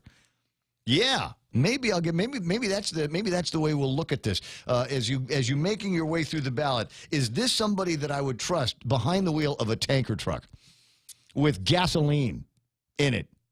Thousands of gallons of gasoline. Is this somebody who I would trust navigating Guam's roadways with thousands of gallons of gasoline behind them? This position is responsible for operating heavy goods vehicles to load, transport, and deliver petroleum products. Petroleum, which is flammable by definition. During the course of delivering products, drivers will engage with customers to ensure quality of product and service. Yes, we'll all have a little glass of gasoline, and if we both agree it's good, I'll put it in your tank. The ideal candidate will be reliable, punctual, self-motivated, have the ability to work flexible hours, and work well in a team setting. Identical qualifications for a good senator. IP&E is committed to providing a safe and respectful work environment for employees and clients, and candidates should demonstrate these values. Qualified applicants must have at least 2 years of truck driving experience. Well, I'm out. I'm out from there. So even as smart as you think I am, even as qualified as you think I might be for different things, I don't have the qualifications of being a truck driver. It's not the only job around here where skills are required. Roadside towing in Harmon has an opening for a chauffeur, AB licensed drivers, security guard, and customer service reps. Roadside towing. Do you need a chauffeur's license for a tow truck? I'm not sure, but I think it makes sense. You need a bit better license than an operator. Than just an operator's license, right? Yeah, because it's your rig, and then there's the one that you're dragging around behind you. But it's missing one other qualification. And I don't know if you've seen this, like with the wrecker guys. Wrecker guys have a sixth sense. To smell the blood? No. Oil? Have you ever noticed that most of the time the wreckers are on the scene of the accident before the cops? They're fast. These guys, I don't know how they do it. Like I said, it must be some kind of mental telepathy or sixth sense. They're like the carry-on. As soon as there's a corpse beginning to decompose, there's an accident. Route 1. I'm thinking Route 1 over by St. John's. Somebody tried to jump the curb, make that left-hand turn onto Happy Landing Road. Got to get to the karaoke right now. I can't tell you how many times I've thought of that myself. I want to get to Happy Landing Road. Now I got to go all the way up, hang a U, come back. Anyway, so a little bit of a sixth sense, and wouldn't that be a good quality to have in our elected representatives? A sixth sense to be able to see things, to be able to spot trends before they've happened. Beginning to, because didn't it seem like this year when we were talking about going off the fiscal cliff, like we should have been able to spot that better? Because it's not like Trump just started talking about it and the Trump tax cuts automatically appeared. I mean, just out of the blue, poof, hey, there was nothing there before, and now we're going to be upside down by $120 million. What the heck? Where did it go? And so maybe, and we wouldn't even call it a sixth sense. It's just somebody that's out paying attention to the clues. What else is there? Smithbridge is hiring diesel heavy equipment mechanic. And they're also looking for a heavy equipment operator. And a couple of things on this one. And they are looking for people with experience. If you want to be a diesel mechanic, you have to have 3 years in the shop, valid driver's license, and be able to obtain military base access clearance. Same thing with the heavy equipment operator. You must be able to obtain military base access clearance. Let's say, Real Joe Cruz, that I had a blemish on my criminal record. Would that prevent me from getting a base access clearance? It might. It probably depends on whether it's a felony or a misdemeanor. Let's say I grab somebody by the gun. That's a crime of moral turpitude. I could be wrong. Eddie, wait a second. Eddie Cruz, who's online, who would know the answer to these questions, who encouraged me to run for public office so I could feel the heat. I don't want to. I feel enough of it here. You know what it takes to kill 4 hours a day on radio, on talk radio? I do. And so never mind with the other stuff. But do me a favor, Eddie, chime in and tell me what's required to get that coveted military base access clearance. And if it's possible, given my history that you know of, could I get one?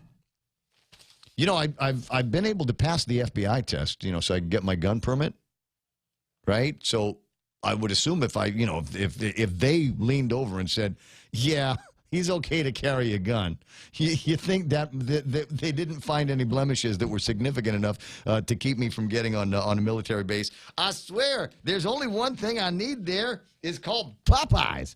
A couple of other jobs that might be interesting: delivery and stock with driver's license, a driver with a Type G license. This might be worth applying for because, and I don't know, because it's at Scuba Co. It's a scuba company. This might be worth applying for, if for no other reason, and I'm going to say it, Korean hot pants. Graphic artist, sign production. Good job. I don't have the skills for it. Handyman, plumber required. Now, might be able to help out there, because I know everything there is to buy at Home Depot place. And maintenance personnel at Coral Sea Realty have all got openings. 888-825-5888-TALK. Mike Cruz, Hoffa, Doc. Ray. How you doing there? Are you talking to me? I am. Which Mike Cruz is this? Is this Dr. Mike Cruz? No, this is Eddie Cruz. Oh, Eddie Cruz. I'm sorry. We apparently are having the similar problems as they had yesterday on Tall Tales, where it doesn't matter what Real Joe Cruz types in, Jack still comes out. So no, it's Eddie Cruz, it's Sharky. Just next time, just put Sharky. That's the way we know him as. So there you go. So we got these great jobs, right? Tanker drivers and Smithbridge looking for heavy equipment mechanics and operators there with military base access clearance. So I'm going to assume that Smithbridge needs these guys to work on some of the projects they've got on that side of the base of the fence, right? Right. I got all those qualifications. You have all of those qualifications. I want to be a mayor. They make a lot of money for nothing. You want to be a mayor? I'm just kidding, Ray. I want to go back. I want you to call me, no matter what, I want you to call me commissioner. There you go. Just go back to that. Never mind the mayor thing. That's too highfalutin. I like the old days. Commissioner, and then my retired name will be Chief. Just Chief Ramon. Anyway, so what are the what are the things that could get stricken out? I mean, let's take a look at the senatorial candidate list and look at some of these people. I don't know that they would have the mental capacity to be able to be heavy equipment operators right off the bat, but at least they might be able to get the job based on their ability to go on base. So what are some of the things that would strike against you to get military base access? Felonies. You need to be a U.S. citizen or have a green card and have there's certain conditions on the green card holders, but mainly you have to be a U.S. citizen. You have to be free of felonies, not have pending charges against you, serious accusations against you. Mm-hmm. And then depending on the qualification of the job you need to be doing, like if you're working in a high security area or an area where it's sensitive for certain equipment, then there's other considerations they look at. But it's a pretty stringent process, and it usually takes about 2 weeks right now. It's changed. Sometimes it's a little longer, sometimes it's a little shorter. So as an example, well, let me go back to something that we were talking about a second ago. You and I both have federal clearance required, and I would assume, because I had to pay extra to make it go to the FBI, we've had clearance provided to us by the Federal Bureau of Investigations, which led to our ability to get gun permitted. Correct. So do you think, could I go to them and say, hey, look, I've recently been checked by the FBI, and they didn't find anything. Would that provide the certification I needed for them to just go, oh, yeah, okay, and you're the guy on the radio, so here's your base access? No, it's not that easy. They conduct it. When you turn your application in, you go through the whole process all over again. Mm-hmm. So it's not like you've already got a check, because just like when you buy a new gun, they do a whole new process with the, ATF and everybody, and they'll go through that whole thing. So they want the most current information, and so it still has to go through the whole thing again. And if you have passed an FBI check, chances are that you will get a base access. But it depends on the contractor also, because it's a contractor that has to apply for you. In other words, you can't just go up there and say, I want base access. Yeah. So it's pretty complicated. It's not as easy as most people think.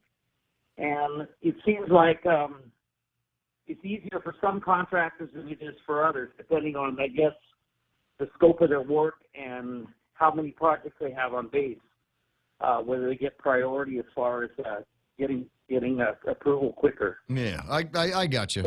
Well, it was just an idea. I'm trying to help out all these leader wannabes that are out there that probably don't stand a snowball's chance in hell of getting elected dog catcher.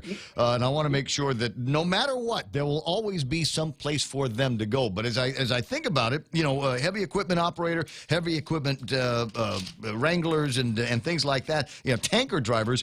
These are like real jobs that require real skills and requires certifications, Ray. And certifications. You can't just drive a tank truck without having hazmat and all the other good stuff and hazardous transportation certificates also. Exactly. So it's exactly the same thing. And for commercial driver's license of something with hazardous material, you can't have DUIs and some of the other stuff on your record. Sure. So when you go to get a police clearance or a court clearance, that's going to be a concern.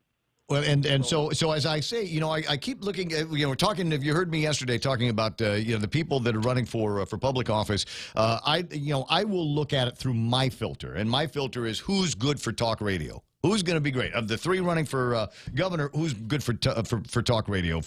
Attorney General's office, congressperson, senators. Which ones are going to be good for my business? Keep me in sweet, rolling in sweet dough on the radio station. But I think for everybody else, maybe the qualification should be: would you trust this person to drive a tanker truck? Yes. Is this person somebody that the military would allow on the other side of the fence? Yes. Those are very important questions, Ray, and I'm glad you brought that up because, with our judicial system and the way we do things here, people forget. You know, they say, "Oh, I got my record expunged. I got this and that at the Superior Court." You know, the federal government looks at everything. They can see everything. They can look at every charge there is. So even if they say they expunged your record or they cleared you, if you've got an arrest of some sort, it still shows up on that SDI record. Well, so they profile you on that, and sometimes that's what gets you, disqualifies you. Well, like I said, I'm looking for a way for people to be able to, because otherwise you're just going to go in there blind. You're going to go, well, I think I met this guy, or so and so is my mom likes him. My mom's friends with his mom, so I'm going to vote that way. And it's trying to look at it from a different perspective. Is this somebody that you would trust? Driving on the same roads with you, with the equivalent of a ton of dynamite in the back. So that's. If they're representing you and they're driving your truck and they're going on your reputation and your liability issues, then you need to make sure you screen thoroughly. And that's what I think a lot of the employers are doing now, because it's so easy for a company now to lose their certification and lose their ability to transport hazmat or transport heavy equipment or something, or get on the base. So it's always a challenge. And the way that the system is here and the high rate of arrests, you can get accused of anything and get arrested, and then all of a sudden lose your job on the base because of that. Yeah. So you have to be very careful. You have to walk on eggshells. All right, Eddie, gonna let you. I'm sorry, I looked at Mike again. I'm gonna let you run. I'll talk to you pretty soon. Have a good weekend. Talk politics, and we'll hear you or see you on Facebook Live with Tall Tales a little bit later. Have an awesome morning. 888-8255. Jerry's on the line with a comment. Good morning, Jerry. Yeah, hi. Unfortunately, as far as pay is concerned, it really pales in comparison to the amount of money you get paid in the mainland for doing the same job anywhere in the U.S. And I have a concealed license. I had a former military secret clearance. I have hazmat, OSHA training. I used to be certified driving 18-wheelers. But to tell you the truth, the pay is not worth it. Wow. It's not. All those certifications and the amount of money you get paid, it's not enough. It's so dangerous.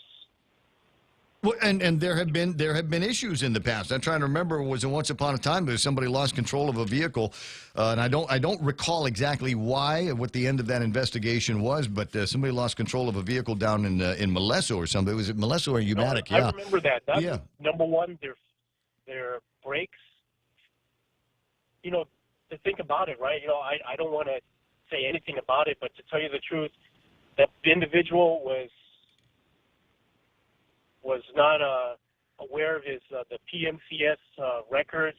He apparently probably was driving too fast. For example, another one that we had here, Route 1 and Route 8. 16, where it plowed right into another several vehicles and killed several people. The brakes went out. And, people don't realize it's a high liability. It's very, very risky. I've actually handled millions of dollars in equipment, and you have to do everything. But what you're saying here is that with all of the qualifications that you had, with all of the secondary education and continuing education, I assume that you have to maintain to keep that job. Your salary doesn't come close to being able to match the amount of responsibility that you've got, and so it's time to go and find another job. Exactly. That's why I tell you what, I wouldn't mind moving back to Texas and get involved in the fracking out there. Well, you might have to drive through a gauntlet of environmentalists to get to your fracking locations back and forth, but it's certainly doable. So the issue that I'm trying to resolve here is how do we make it so that these guys are paid commensurate to the responsibilities, the weighty responsibilities of the job, and all of the things that they've got to maintain, all the certification that they've got to maintain to make that worthwhile. Because like I said, I don't want just rummies getting behind the wheel. I want somebody that's out has the skill and the aptitude, and then going further from there, using this as part of the filter, if you will, for who is going to get my vote. Is this somebody that I would trust being a tanker driver on the roadways? And my guess is, after looking at about 30 names, probably wouldn't be able to come up with more than one or two that I would trust to do that. Hey, Jerry, I gotta run. I appreciate you listening, and I appreciate your time. Have a great weekend. All right, my friend. It's 9:34. We'll call that iConnect time. Swing by iConnect. They're going to be open all day today. And ask them about the great prices that they've got on internet and mobile and push-to-talk plans. 888-8888. I'm Ken Leon Guerrero, spokesperson for Guam Citizens for Public Accountability, reminding you that your vote counts. Help make Guam's future better than Guam's recent past by voting for the write-in candidate Frank Uggan and Alicia Limpiaco. And vote for the rest of the candidates recommended for a better Guam. You can find the list in the full-page ad in this Sunday's Guam Daily Post. For more information, visit Guam Citizens' website at www.guamc4pa.org. If you can dream uncommon design and unprecedented engineering, you define the 2018 Lexus. The boldly designed IS Sports Sedan's aggressive design stimulates the senses. Advanced paddle shifting puts the exhilarating performance of the IS Sports Sedan at your fingertips. With deep, luxurious seating, the ES350 offers an ultimate level of comfort, while cutting-edge engineering delivers a thrilling drive. Put yourself in a 2018 Lexus. Now with special incentives. At Atkins Kroll. Family Finance, serving the people of Guam since 1959. Now you can start planning for the holidays by getting a personal Christmas loan from $1,000 up to $3,500. Family Finance has 3 convenient locations to serve you. Give them a call in Dededo, 633-4473, Hagana, 475-4545, and the Upper Tumon location on the 2nd floor of the Pacific Building at 647-5626. Get your Christmas loans today from Family Finance. After 34 years as your public servant, my commitment to serve our people has never wavered. I've never cared about making money. My greatest compensation is when I can help a disabled veteran, a cancer patient, or a struggling family to get the assistance they rightfully need and deserve. Public service has always been my calling. I'm Tina Munya Barnes, and I humbly ask for your vote. Situa Smasi. I'm Tina Munya Barnes, and I approve this message. Paid for by friends of Tina Munya Barnes, Vince Mofness, treasurer.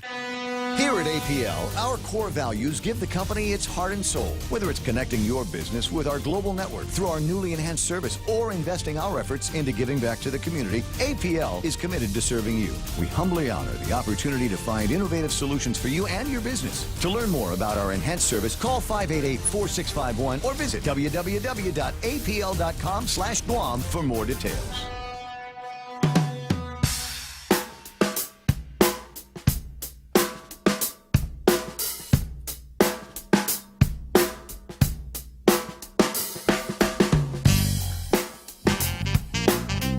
.37 in the morning. I've got a piece of good news I wanted to pass along here from Kaz Endo. Writes this morning, thought your audience would be happy to know that Mahi, as in John Anderson's wife Mahi, received her donations for John yesterday.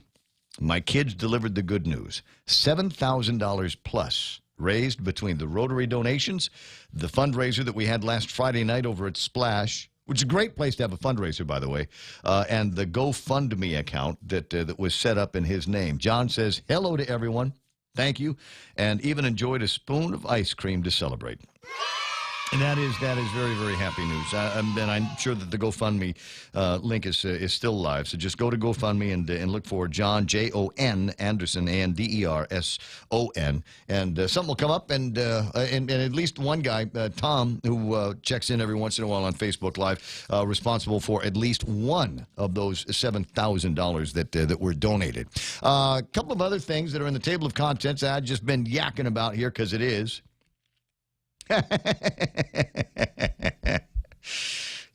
Okay, so a couple of things from the Rotary lunch yesterday that are still playing around on WhatsApp, just because it's fun, and also just because it's fun. I guess today is not the appropriate time for a very important announcement from Dennis Rodriguez. Maybe that'll happen on Monday, or maybe it won't. I don't know. Yeah, politicians, capricious folks. You never know what's going to be happening. But I did post a picture of Dennis and I on Facebook Live last night while I was at his fundraiser. If for no other reason that where is it? Where's the picture there? Is that the one? Could be. No, that's not the one. There's a couple of pictures of me floating around on Facebook. One is with me and Dennis Rodriguez. The other one is with Pretty Ashley and Frank Uggan and I. And then there's a third one with me and a friend of mine, Ramona. And every time I press on something, that picture keeps coming up. I'm looking for a different picture. There it is. There it is. I found it. So it's a picture of Dennis Rodriguez and myself at the fundraiser last night. And what is interesting is the comments that people are leaving behind on this. All I said was stay tuned for a very special announcement, and people are already trying to put two and two together. Adonis Mendiola says, that's so loaded and you know it, bruh. Yes, I do. I wouldn't have put it there if I didn't think it was going to load up. Paul Blas, please tell me you guys are doing a write-in campaign. You too, write-in? Running write-in? Dave Duenas asking, what's the breaking news? And Rose Bill Murphy says, I know I wouldn't be surprised. Mark Mendiola says, new host at The Point. Kat Phillips Uggan says, great minds think alike. Kat says, my guess is Senator's joining you in broadcasting with his own show on The Point. Carl Nelson says, drum roll, please. Lou, Ray, or Frank? Who will get the endorsement? Asks Ed Barbosa. Eric Borja says, is it already April? Is it April Fools? I don't know. Joe Flores says, Biba Dennis Rodriguez, and is quickly responded to by Big Frank Tangelin, who says, this guy gave all the legislative staffers raises while subs for GDOE had to start on October 1st instead of August 14th. Lives impacted due to GovGuam austerity measures, except for the legislature. Again. And how does he finish up? As one of my favorite curse lines in Chamorro, busted him, Melania. You can say that in talk radio. My grandmother says, that's not a nice word, boy. Don't say that. It's almost Sunday, boy. Don't talk like that when it's almost Sunday. What I got? Where are we? What are people going on about? Thanks for the update, Cos, says Romeo Carlos. Chris from Big Abetta says, did Governor Calvo using his gubernatorial Facebook to disparage his lieutenant governor's opponent and endorse Ray for governor? Did he? I didn't see that. I thought I saw something earlier this morning that was pointing to it, but frankly, I was already late getting in the car and coming to work, so I did not get a chance to review any of those things. I know that there's a gubernatorial bully pulpit that you get, and when it gets to be this time in the waning days of an administration, and you've got a lieutenant governor that is running for office, it seems like every press release that comes out is going to have, where they never did before, and if they did, I didn't notice, a statement from, sorry, there's too many pages in a GFT newsletter I'm looking at. 3 non-U.S. citizens to face deportation. And there's the dramatic statements there. Do we have a dramatic statement here from the Lieutenant Governor of Guam? Okay, not in this one. There was one yesterday where they were making dramatic statements. $1 million in tax refunds in the mail. And I love this, very artistically written. This is the twilight of my public service years, and this administration will continue to serve the island till the very last day. I want to leave you with my head held high, knowing that I worked and fought with everything I had for the people of this island we all love and call home. And that was the governor's statement in the press release. I almost need the music behind that. You know which music it is? I'm not sure, but someone called me up and said there's music playing over your voice right now, but I don't see anything in here. I don't know if it's bleeding from another, or... I don't have any music playing over my voice, not that I know of. Wow. Is it possible you got 2 radios working? I'm not hearing anything. What have I got plugged into things? I don't have anything plugged into anything. Anyway, but that's deal with it because we only got a few minutes left on the air. As I was pointing out, as you will see in a lot of cases, there are press releases going out from the governor's office that will also point to the lieutenant governor, where sometimes there are, sometimes there aren't. With regard to $1 million in tax refunds, Lieutenant Governor Ray Tenorio stated, "I want to thank our government employees for their hard work in reducing expenditures so that we could make good on our obligations to the people of Guam. Just a few days ago, we sent out $13.9 million from the general fund for the cost of living allowances to our retirees. Can't forget that. Can't forget that. This effort has always centered around the people of our island, which is the way it should be." Right? That's it. Got it. We need to get a quote from the the lieutenant governor. Stick something in there about the COLA. I'm telling you, we ought to there ought to be a rule. The same way that there is a rule that says that you're not allowed to come out with a complaint against Frank Uggan within X number of days of the general or primary election, there ought to be a rule that says you cannot be sending out COLA payments a week before the election. What are you trying to do? You're trying to get all the Monumco on your side. It is what it is. It's blatant. When is the COLA? When's my COLA? When is that? You know when it's going to be? When it is politically expedient. That's when it's going to be. Just bribe. I'll call it what it is. It's a bribe. And does that still work? I gotta ask my friend. I got a friend. And maybe I'll say her name, Lynn. And so my friend Lynn, her mother gets a COLA check. She's among the fortunate retirees that still see something like that. So the question that I have, that I'll ask Lynn later, and I'll report on this Monday, I'll give you a report Monday, is does that factor into your mother insisting that you vote for the people responsible for making sure she got that COLA check? What do you think?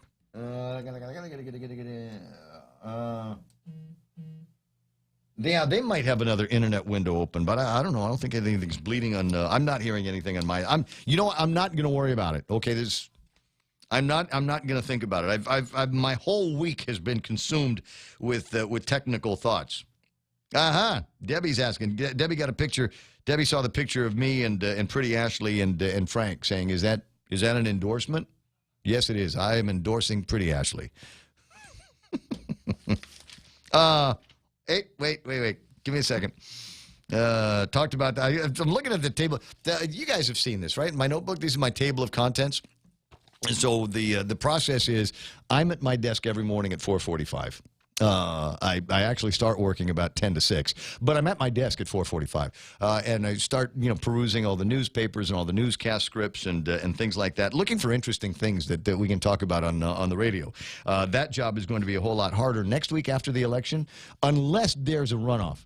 If there's a runoff, then all hell is going to break loose around here. There's going to be calls for recounts and manual recounts, and all of the same people that were pulling their hair out a couple of months ago after the primary. I think what little hair they have left, they're going to pull the rest of that out come next week. Even Ron McNinch says his forecast, based on the data that is out there now and the significant way that people's thinking of certain candidates may have changed, almost assure, without a whole lot of additional polling calculus, almost assure that there is going to be some kind of a runoff for next week.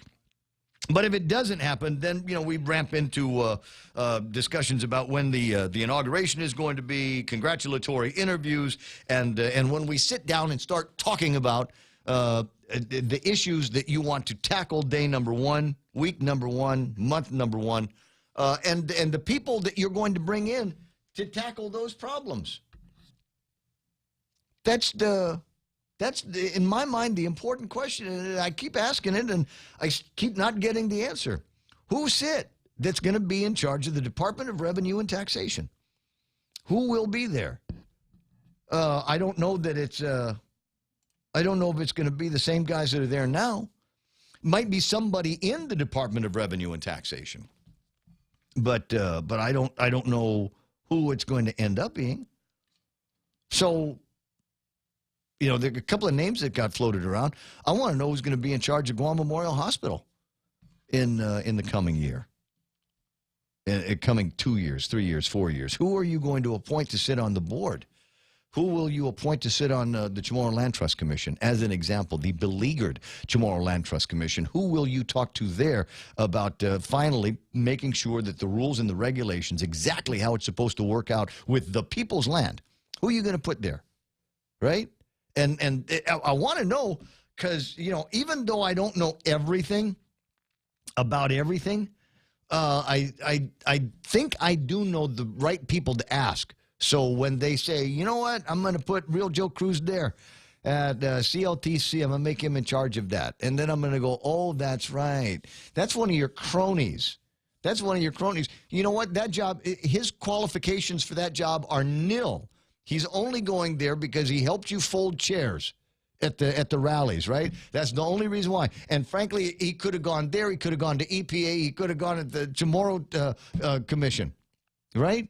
I don't want that job. I don't want that job. No. But you see where my brain is headed. I'd like you to tell me that the person that you're putting in charge of the Department of Revenue and Taxation knows a thing or two about tax policy, about collections. I'd like to know that the person that you will appoint to run Guam Memorial Hospital will be somebody that knows a thing or two about public health, that knows a thing or two about the way hospitals operate, Peter Skro. Did I just drop a name? Oh, I just, you know what? And tell you what, if you're a Democrat and you win, you get him. But you're going to say, but he's too closely associated with the Calvo family. So what? It's the guy whose dream was another hospital on Guam, and through an incredible will and intent, made it so that we've got a Guam Regional Medical City up north. And if it's not somebody that's got a lot of background in the hospital game, how about just somebody that's got a lot of background in the business game? Because that's what it is. And then it needs to be somebody that you bring in to do this job, and then you get out of the way and let him do it. And number one, you get out of the way and let him do it. And number two, you run interference for him.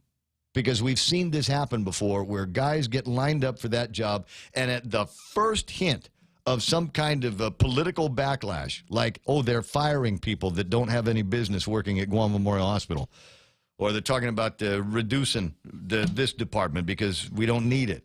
At the first sign of that kind of political, you get in front of him. You run interference. You make a hole for this guy so that he can make it all the way through. You get experts from civil service to make sure that when it comes down to layoffs, terminations, etc., that this guy is doing it clean by the book, so that we don't have people coming back 6 months later and suing GMH for $15 million.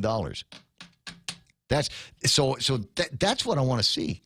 Show me those guys. Show me who you've got lined up on your plan.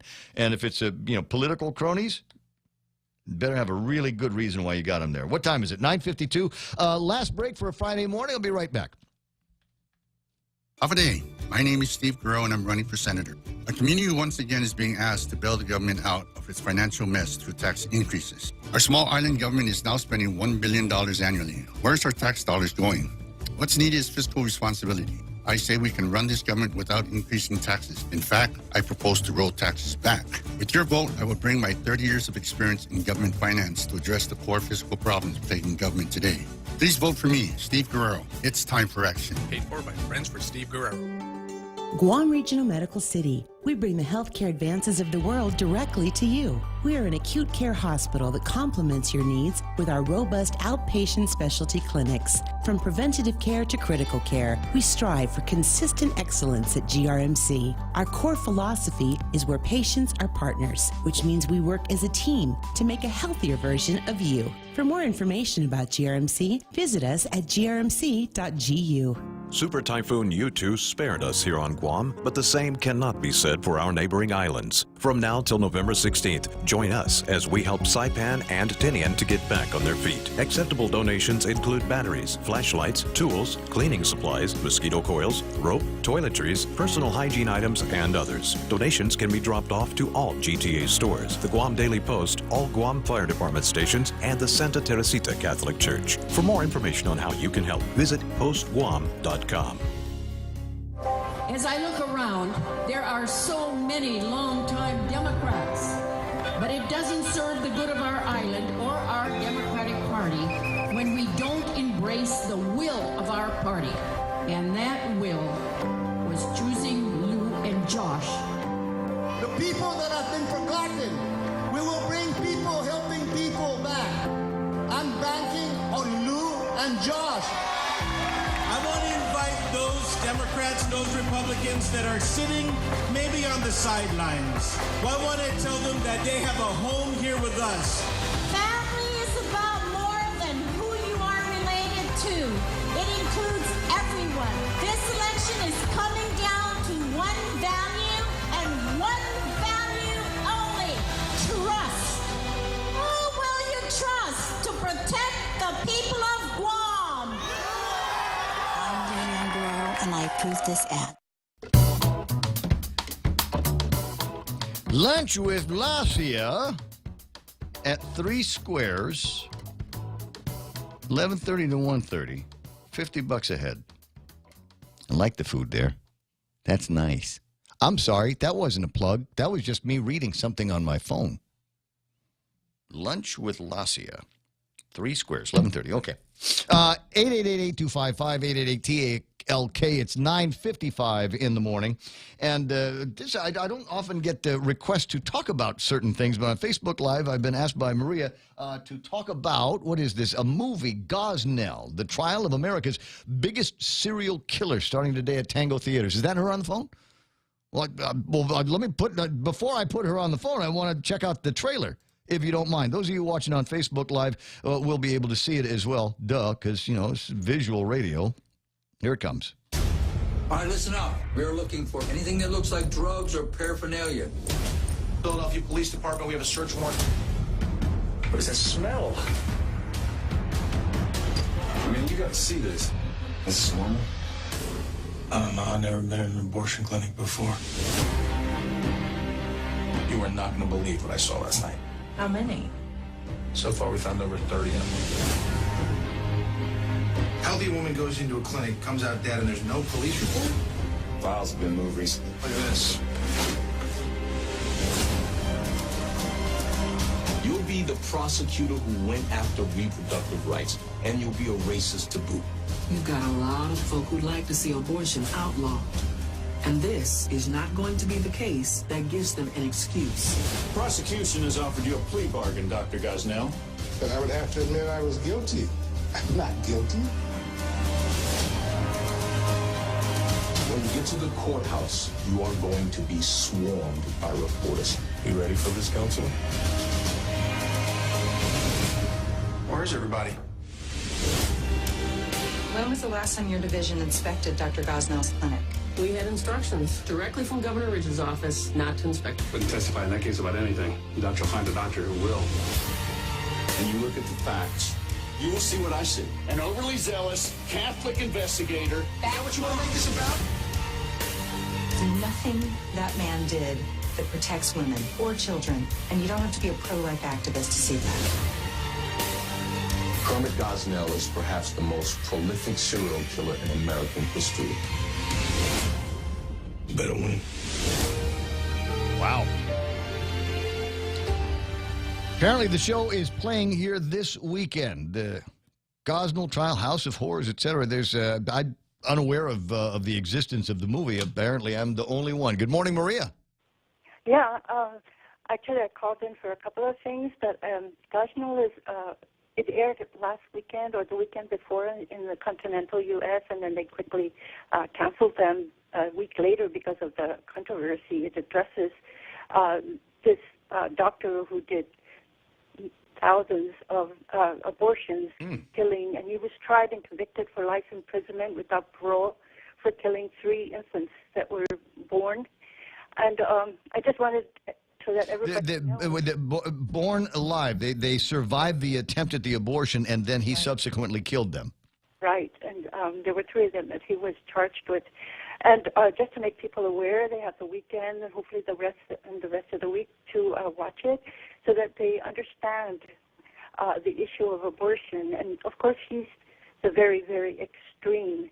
But also, in line with this, I don't know if you're aware, but the Catholic Pro-Life Committee conducted a survey on the pro-life issue, and all they asked was, here's the question: would you support a legislative bill that would restrict abortion on Guam by making it illegal to perform abortion on unborn babies once the unborn baby has reached? I am aware of that survey that was conducted among the gubernatorial, senatorial, attorney general, and congressional candidates. In fact, I've read it on the air. Oh, okay. Well, I was disappointed because I was expecting it to go on the Umutun at least last Sunday, and I'm hearing that they're not going to do it. At all. Well, that in and of itself is kind of interesting. But you can find a copy of that, I believe, in one of the newspapers today. I think it's in the Pacific Daily News. So if you'd like to see what the response is. Okay, so you're the one that bought that. So if you're interested to see what the responses were, and they align with some of the other conversation that has been taking place here on Guam in the last several days, then you ought to be able to find it there. Maria, I'm sorry, I'm just out of time here. I've got the Fox News Live. We'll talk again on Monday, all right?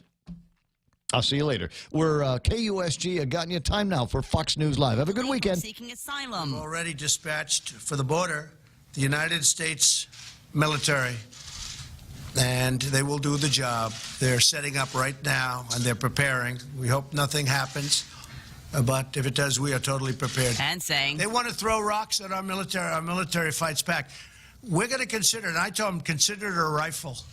When they throw rocks like they did at the Mexico military and police, I say, consider it a rifle. The president set to hold a rally in Missouri this hour as he continues his campaign blitz in the run-up to the midterm elections. Oprah Winfrey wading into politics.